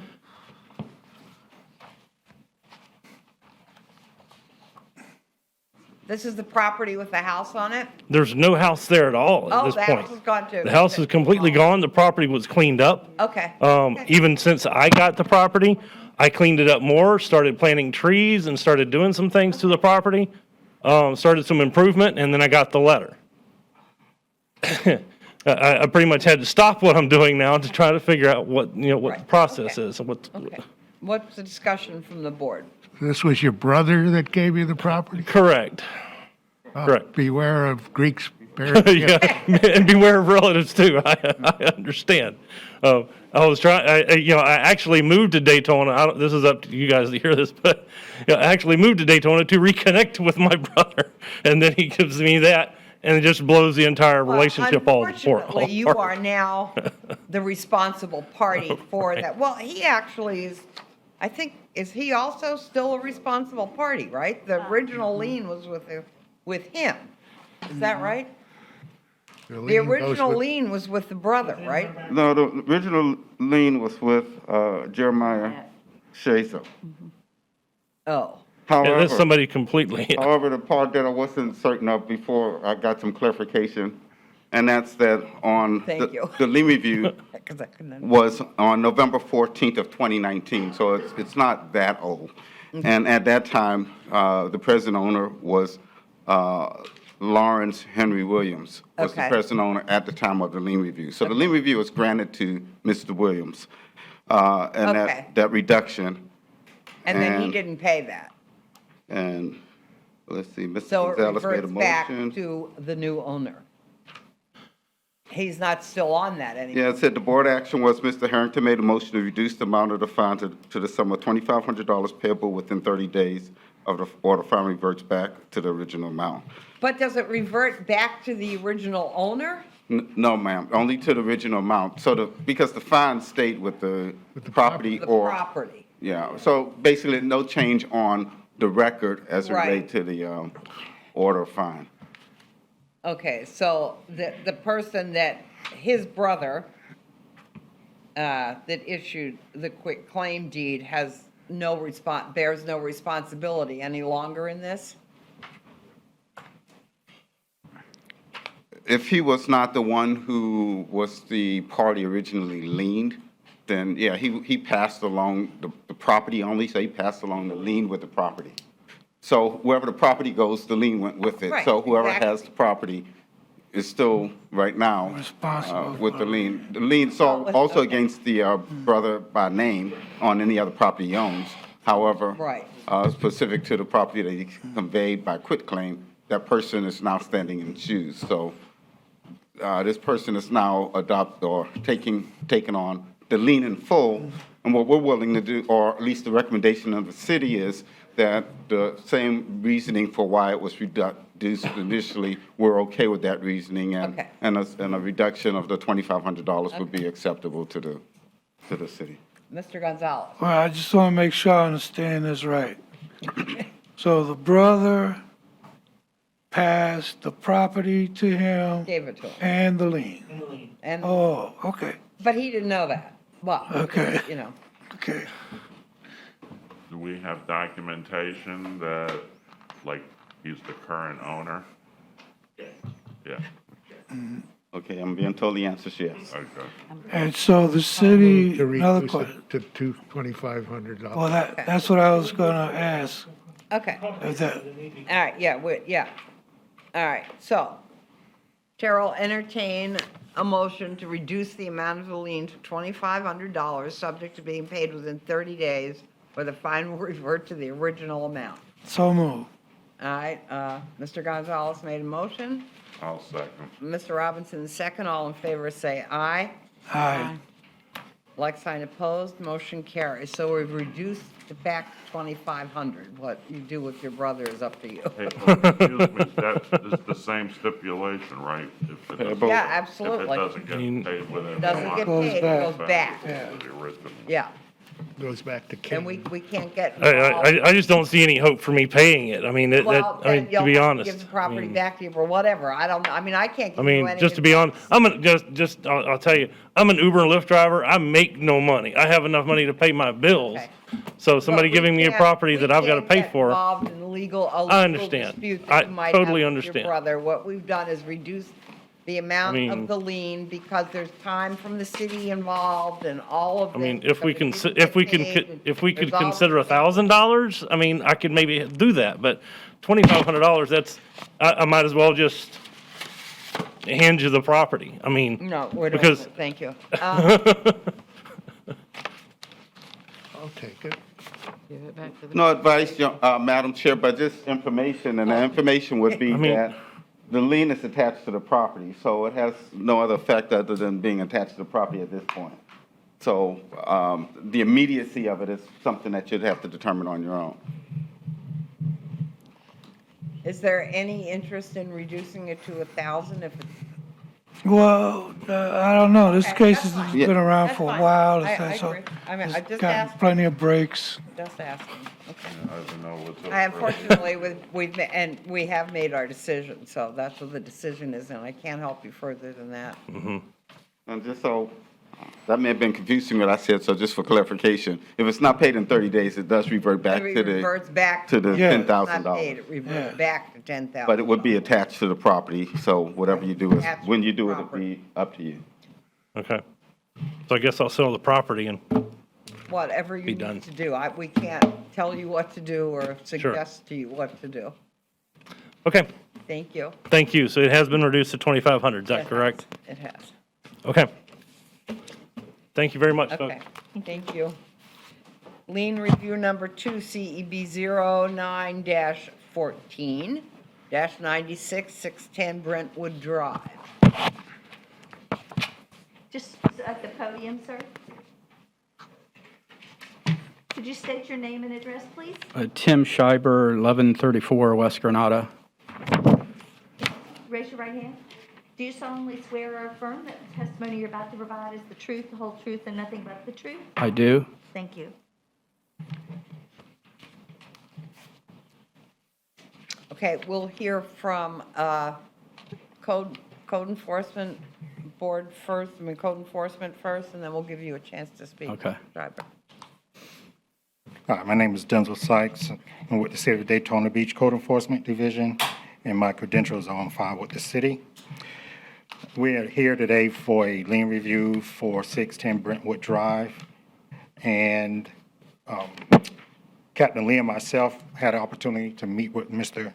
Schreiber, I believe that's pronouncing it correct, and we looked into the matter and some concerns he had about delivery of notices of violation and on his inability to be able to correct the violations that were mailed out. And after looking at his case, we did agree that there were some, not irregularities at all, he just did not receive his violations in a timely manner. And I'll let him speak to exactly what happened in that case. But seeing that and understanding that, we have recommended and we have spoken with the respondent that we would recommend a reduction down to $250 administration costs. 250? $250. And like I said, Mr. Shiver, he can speak to the actual facts of what the issues were. Okay, hold on. I had trouble reading your hardship letter. There was a word. I never knew of this lien until 2019, and then it said, Immediately paid for a city. oh, then Lien search. immediately, okay. Paid for a lien search.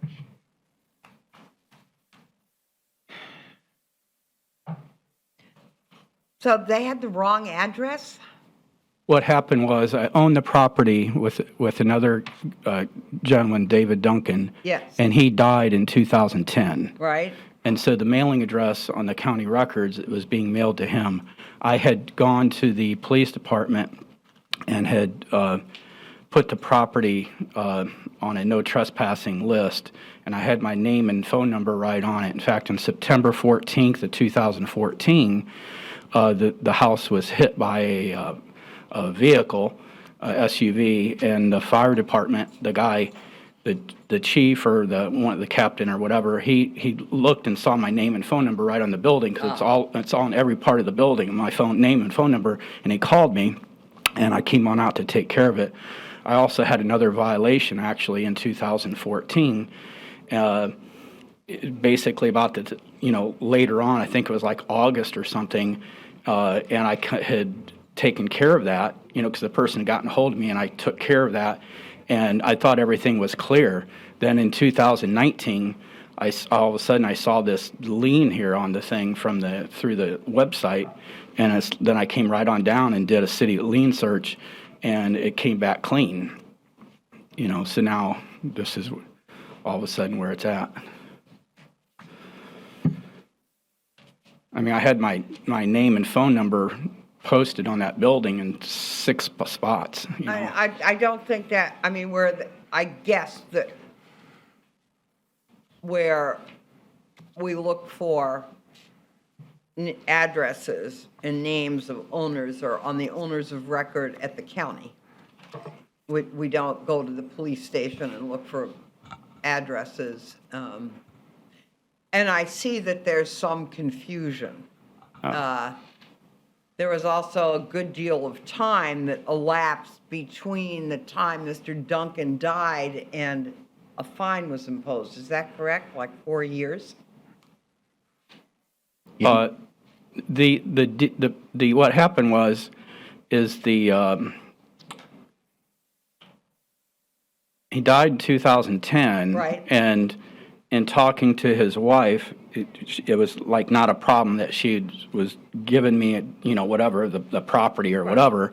And so, you know, everything else was, but what happened is through their probate, they didn't put it in the probate. And like, there was no equity in the property, so she didn't really care. So she just, you know, let it go. And so I did not know about the violation at all. So 2014, then I went ahead and I got the, I had to pay to open up the probate again, and then from an attorney. So then I got the property deeded over to me, so then it went into my name. Okay, so there's a lot of confusion in this case, to me. Is that $250, I don't know, we don't. Yeah, I have, if I may. Go ahead. Yeah, I have an issue with the 250 because this case has been going on All right. for a while. He's admitted, the resident admitted that he looked up the liens, so he had some kind of notice No, about, let me finish. Wait, let her finish. Some kind of notice, somehow, there was a lien that he had to go and look for. So he was aware that a lien issue came up. So since then, it still wasn't resolved. So Can I clarify? Wait, just wait. I'm just telling you what I'm hearing. Right. Let him tell you what he's hearing, and Right. then we'll give you a chance to Because respond. I got to base my decision on what I'm hearing. Right. And so, then back in maximum 250 compliance, then the case was again brought up in December 2020. At that time, there was still a $15,000 lien. So I got mixed thoughts. I'm not understanding why we're going from 15,000 to 250. Yeah, if I can respond to some of that, just to kind of try to clarify. It was a very confusing matter, and when Mr. Schreiber brought it to our attention, we sat down and we looked through all the information. So some of the contributing factors as to why we're recommending $250 is because the bottom line is that he had other cases on that property during that same time period. He had other what? He had other little minor cases on that property during that time frame, all of which he received notification for and responded to rather rapidly and resolved without them having to get to the point of a fine. So there showed a pattern where he was a property owner who was responsive to those things when he was made aware of them. I think that there's an additional confusion that gets created by when he makes the public he goes onto our online portal, and when he's looking through his property, he sees what looks to him to be a lien of $15,000. So in order to confirm that, he goes to the city and does a public records request, or a lien search request. When he gets that lien search request back, just due to an oversight, it had nothing on it. It was a zero. We've since corrected that and made him aware of that, and that's why when he was made aware of it, he started trying to figure out this problem during that time period of 2019 to 2020, where he ended up having to get the probate turned over and get the stuff fixed and brought back into compliance. There is an onus on the owner to fix problems, and we're not trying to dilute that or lessen that, but in this case, there were some contributing circumstances that both a variety of different things just kind of added up to where we feel like there should be some mercy here. Right. Yeah. Oh, well, I mean, we show, through our decisions, we show mercy. But I think these are just some circumstantial issues. But I still have a problem with the 250. I would like the board to entertain a 2,500 lien. Any other thoughts from the board? How did the 250 come, where did the 250 come from? How did you guys determine? It's really more, it was a rough calculation based on the cost of like the lien searches, the time it would take for the lien searches, the record filing. It was a number that was picked as what we thought would cover the administrative background costs of what, throughout this case. Normally, when we reduce these liens, we do, when we reduce them, we don't reduce them under 1,000, but sometimes we reduce generally. There are exceptions, but we kind of, in my experience, we've reduced them to like $1,500 if there's some kind of confusion. But, well, this is not just confusion or hardship. This is like maybe something wasn't correctly noticed. No, that, when we reviewed the case, all the legal requirements were met. We did make the proper notice. The breakdown was really, the address on file was going to the deceased partner's wife, and she had not really fully expressed to him that she had no interest in maintaining the property. He thought his partner's portion of the property was passed down to her, and she was an equal partner in there, and she wasn't living up to her part of it as far as notifying him that these things have been received. That's what has been presented to us. Okay. Yeah. So this property's been in compliance since 2014? Is that correct? I couldn't hear the question. This property has been in compliance since 2014?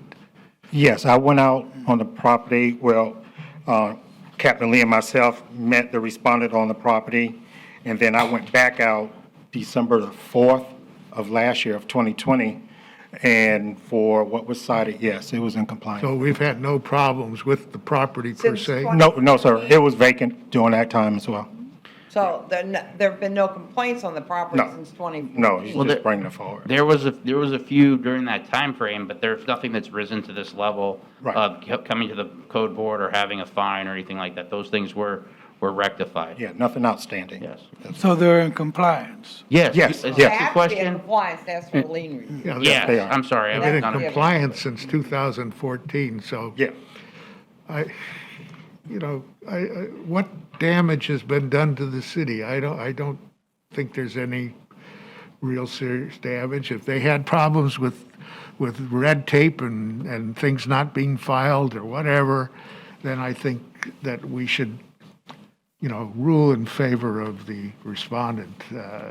What the amount is up to the board, but I Right. certainly think we need to I think we should charge take somebody the 50. recommendation. All right, Yeah. so let's just, then we just need to agree on an amount. Mr. Schreiber, would you like to say something? Yeah, one of the violations that was on there was a dilapidated fence, and that fence was not even on my property. That was on the neighboring property, and that was, Mr. Sykes can attest to that was the wrong thing. But the only reason that I looked up on the website in 2019 was because I had a violation on it, and then I took care of it, and they said everything was good. I wanted to make sure that everything was good from that violation, and I checked on the site, and then I seen all of a sudden this thing back in 2014. I go, whoa. Then the next day I came down and got a lien search, and they said everything's clean, don't worry about it, So, I paid for that lien search. All right, so let's have I think I have a much clearer understanding than when I tried to read this of what happened. So does anyone want to throw out a number? I think we should just go with the city's recommendation that we usually follow. Is that? Yeah, I'll Mr. second that. Okay, so we have a motion on the floor to reduce the amount of the lien to $250, subject to being paid within 30 days. Ms. Roby made the motion. Mr. Robinson seconded the motion. All in favor say aye. Aye. Like sign opposed. Everybody's okay with that, we don't need a roll call. Okay, 250 it is. Okay, thank you. Payable within 30 days, thank you. All right, so do we have announcements or anything? What? Elections. Okay. What else do we have here? Anything? I nominate Ouija for president. All right, so, Oh, yeah, all right, so we need to have, I guess we need to have elections, our yearly elections. What? We have something else. Someone, yeah, one of the respondents did come later, and I guess they need to pass that information along. Who knows? I don't know the information. What case are we talking about? What case are we talking about? Someone tell the board We've already- secretary. Yeah, somebody. I haven't heard anything about it. I just been over here. Okay. Which case is the person that showed up late on? 24? 24. Okay, case number 24, the person wasn't here at the time at which the hearing took place. They've showed up since and asked to address the board. We ruled on the case. Yeah. Yeah, we did. I'm gonna go. Wouldn't it become aware that they had appeared, that they were here? They weren't here when their case was called. Right. They were not. They were not here then. We almost are adjourning the meeting and they want us to open the case back up again, is that correct? At 10:49 That's what it sounds a.m., like. I got an email from Cortland, or text from Cortland that says, FYI, case 24 did show up just now. I know we can't get them in, just letting you know. So we held them till the end, but it was 10 o'clock. No, never, then let's bring them in. Let me remind, this is case number 24 on page 9. Yes, ma'am. CEB 11-20-216. We ruled on this case, however, we can amend our ruling,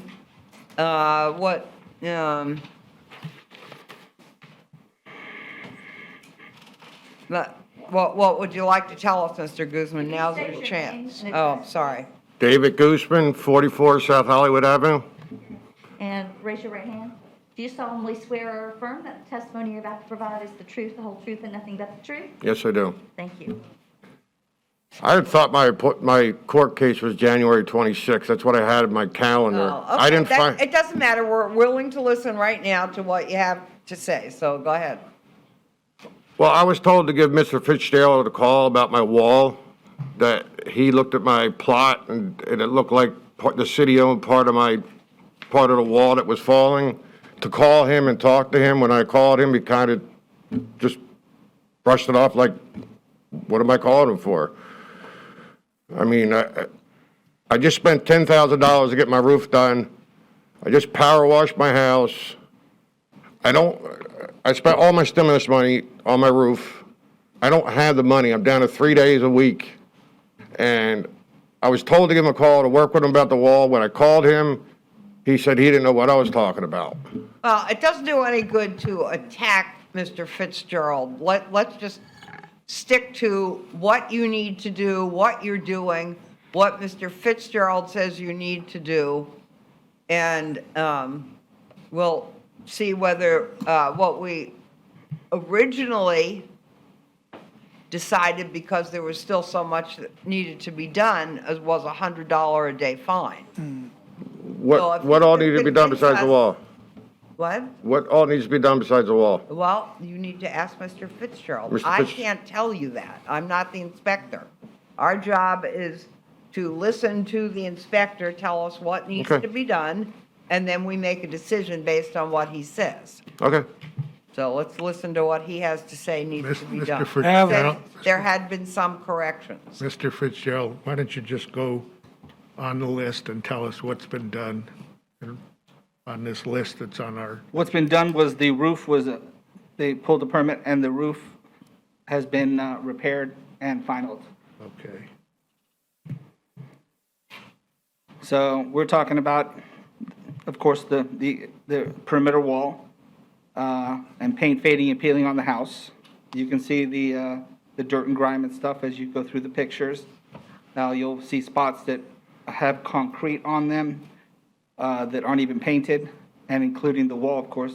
You can see those photographs, but Let me interrupt you, I'm Yes, sorry. yes, So ma'am. the wall needs a permit as well? Yes, but. Okay, wait I a di- minute, wait, I'm trying to get, okay.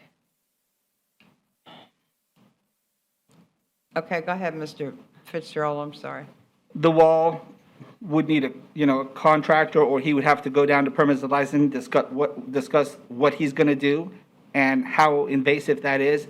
Permits and licensing will then decide whether a permit would be needed or not. Okay. What about the chain link fence?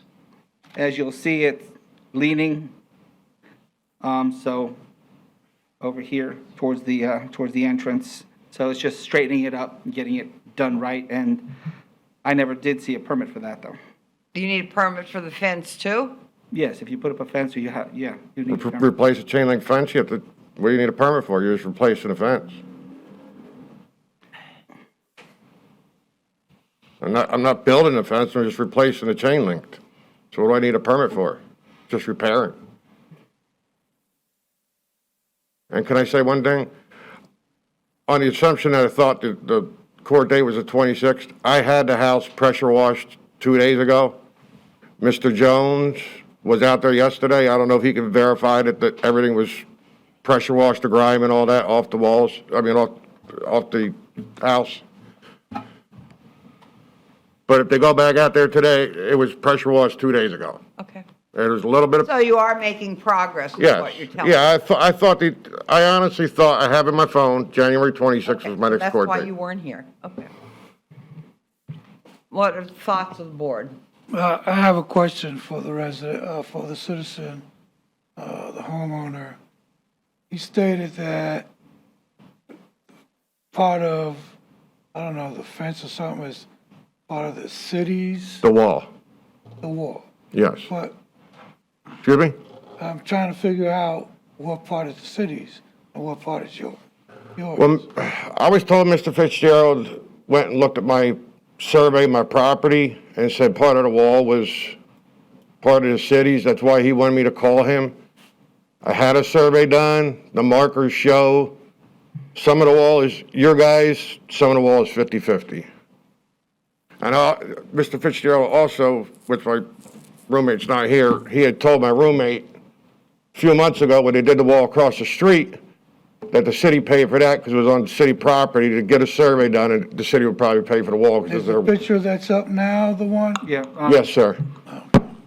For the record, I've never actually seen the survey. I did hear about it, and I don't ever make a determination on who pays for anything on the city. All I say is the wall isn't damaged. If you have a survey that shows something different, that you don't own it, please bring it into the city. Part of the confusion is being created, and I believe people are trying to use it here as a talking point, is that there is a property across the street from this property, or kind of diagonally, and it was cited last year for a similar type of issue where the retaining wall was pushing out onto the sidewalk. And as they came in and worked through the process of getting permits and having their plans reviewed, it was discovered that that was actually a parcel of the right-of-way, or piece of the right-of-way that extended much further beyond the wall on that property. And because that was in disrepair, and it was fully on city property, not having been pushed out onto city property, it was on city property, the city made that repair. And I think that's, we've heard this from some of the other residents there. Their hope is like the city's going to build them a wall, but that's not the scenario as it was across the street. With this problem. As far as we can tell, that's. All right, I think there's enough confusion here. And enough, I don't know whether it's there just seems to be too much going on that I feel like if we gave this another month to get all of these, well, I'm really kind of thinking about things favorably to you, that you need to get with Mr. Fitzgerald and find out exactly what you need to do to get into compliance, because you have done some of the work. If you hadn't done any of the work, there'd be no discussion. But you've tried to do some of the work. The roof was done and you pressure washed. So because you've done some of that, or you said you pressure washed, Mr. Fitzgerald. Well, Mr. Jones was out there yesterday, supposedly. Okay, is Mr. Jones here? He is. Yeah, I mean, there's just enough going on that I think we could wait, and that you've done some of the work that needs to be done, that we could wait until everything, you understand exactly what needs to get done, and that this city, that is actually not city property, and whether or not you need. Well, I gotta prove that. I gotta pay somebody to prove that, so No, well, I can't help, I mean, that's not up to us. well, I understand that, but, you expect No. somebody Mis- to, Mr. Jones, do Didn't you say you had a survey? yes, sir. Well, that would prove it. If you'd Yes, given sir. it the survey to Mr. Fitzgerald, that would prove whether you, He told me I had to go down to permits and fight it myself. well, take the survey Okay. down. He told me to get a contractor. I don't have the money for a You're contractor. not helping yourself right now. I just told you that we're considering not fining you. That's fine. Because you have made some good faith efforts to improve the property and to fix it. We don't need to argue about, with us, the board about who owns what property and any of that. Who's responsible for what? You need to find out exactly what you need to do from the code enforcement officers. We can't tell you what to do. We can only rely on what you've done, what has been done, and the pictures we've seen and their testimony. That's it. That's fine. And we find you in compliance or not in compliance. You were found not in compliance the first time. You can't, you hadn't come into compliance with all of the items, so they suggested a fine.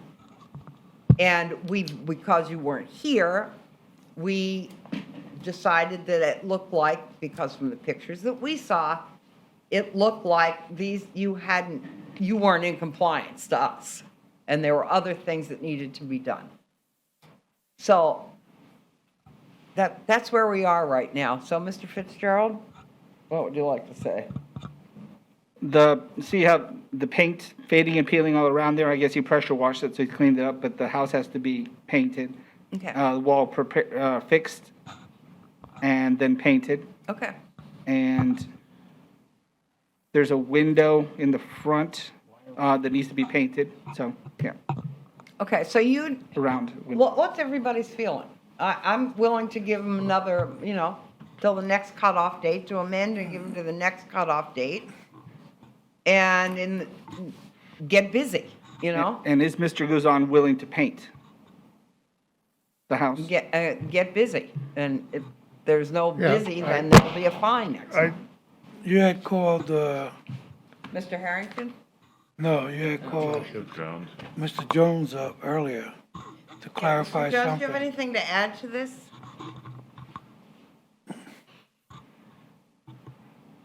I don't have anything of major to add. This picture you see right there was taken, I took one identical to that yesterday. I mean, they may have done some pressure washing, but as you can see, when you have bare concrete, it was not corrected, and the wall had not been pressure washed. Again, it looks similar to what that photo is. Okay. Okay, my feeling is give the gentleman a detailed list of what he has to do, detailed, and let's give him another 30 days, and because obviously he's not compliance, but we've got a lot of confusion here, and That seems like a reasonable course of action. It's not the first time with confusion either. Respectfully, there is no confusion. I He has been think- well, I'm- provided a notice of violation. It has all his violations and all the remedies on it. It is detailed in the fact that it addresses the concerns of the property. He wants to make this an argument about whose responsibility the wall is. He can go through the survey process, the permitting process, and he can find out all those answers, but he needs to do that. Are you listening to that? Yep. Okay.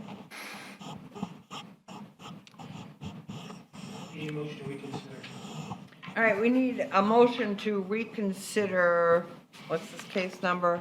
24 CEB 11-20-216. Is there such a motion? Motion, Ms. Roby, is there a second? What's the motion? We're just reconsidering, Reconsider your fine. reconsidering what we decided before. There is no Okay, motion. I'll go to reconsider. Okay, so that would be a second. Mr. Gonzalez, all in favor, say aye. Aye. Like sign opposed, motion carries. Okay. Now, does someone want to make a motion we can either amend our previous motion and allow them till next month, or we can reinstate our fine. I'll make a motion to give them till the next cutoff. All right, Ms. Roby has made a motion to amend the previous order of non-compliance with all respondent until to return to a subsequent meeting for consideration of a fine of up to $1,000 per day until compliance is achieved. Is there a second?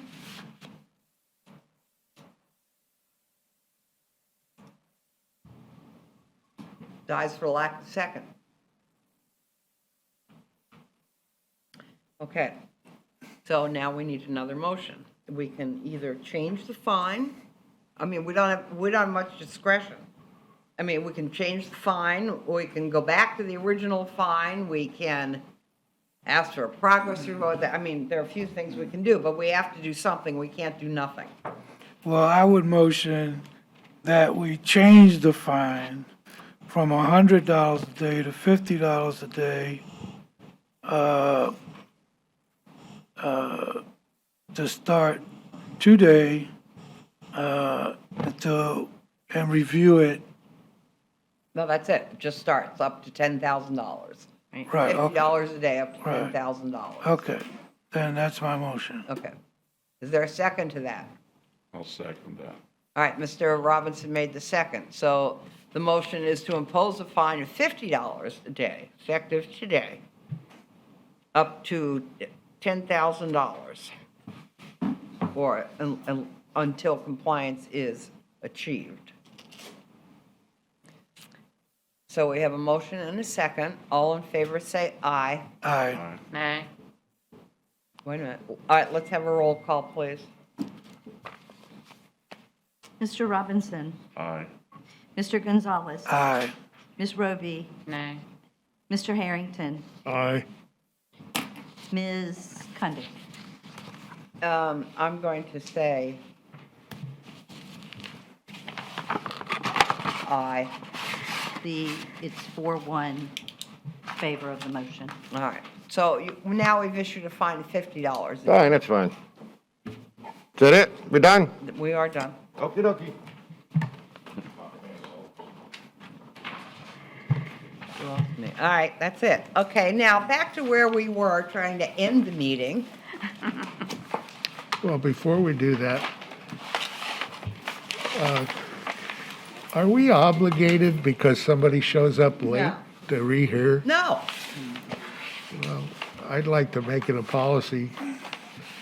I don't know if I necessarily agree, Mr. Sino could speak to it, but a right of rehearing or reconsideration could happen at the end of a meeting or the start of the next, I believe, Mr.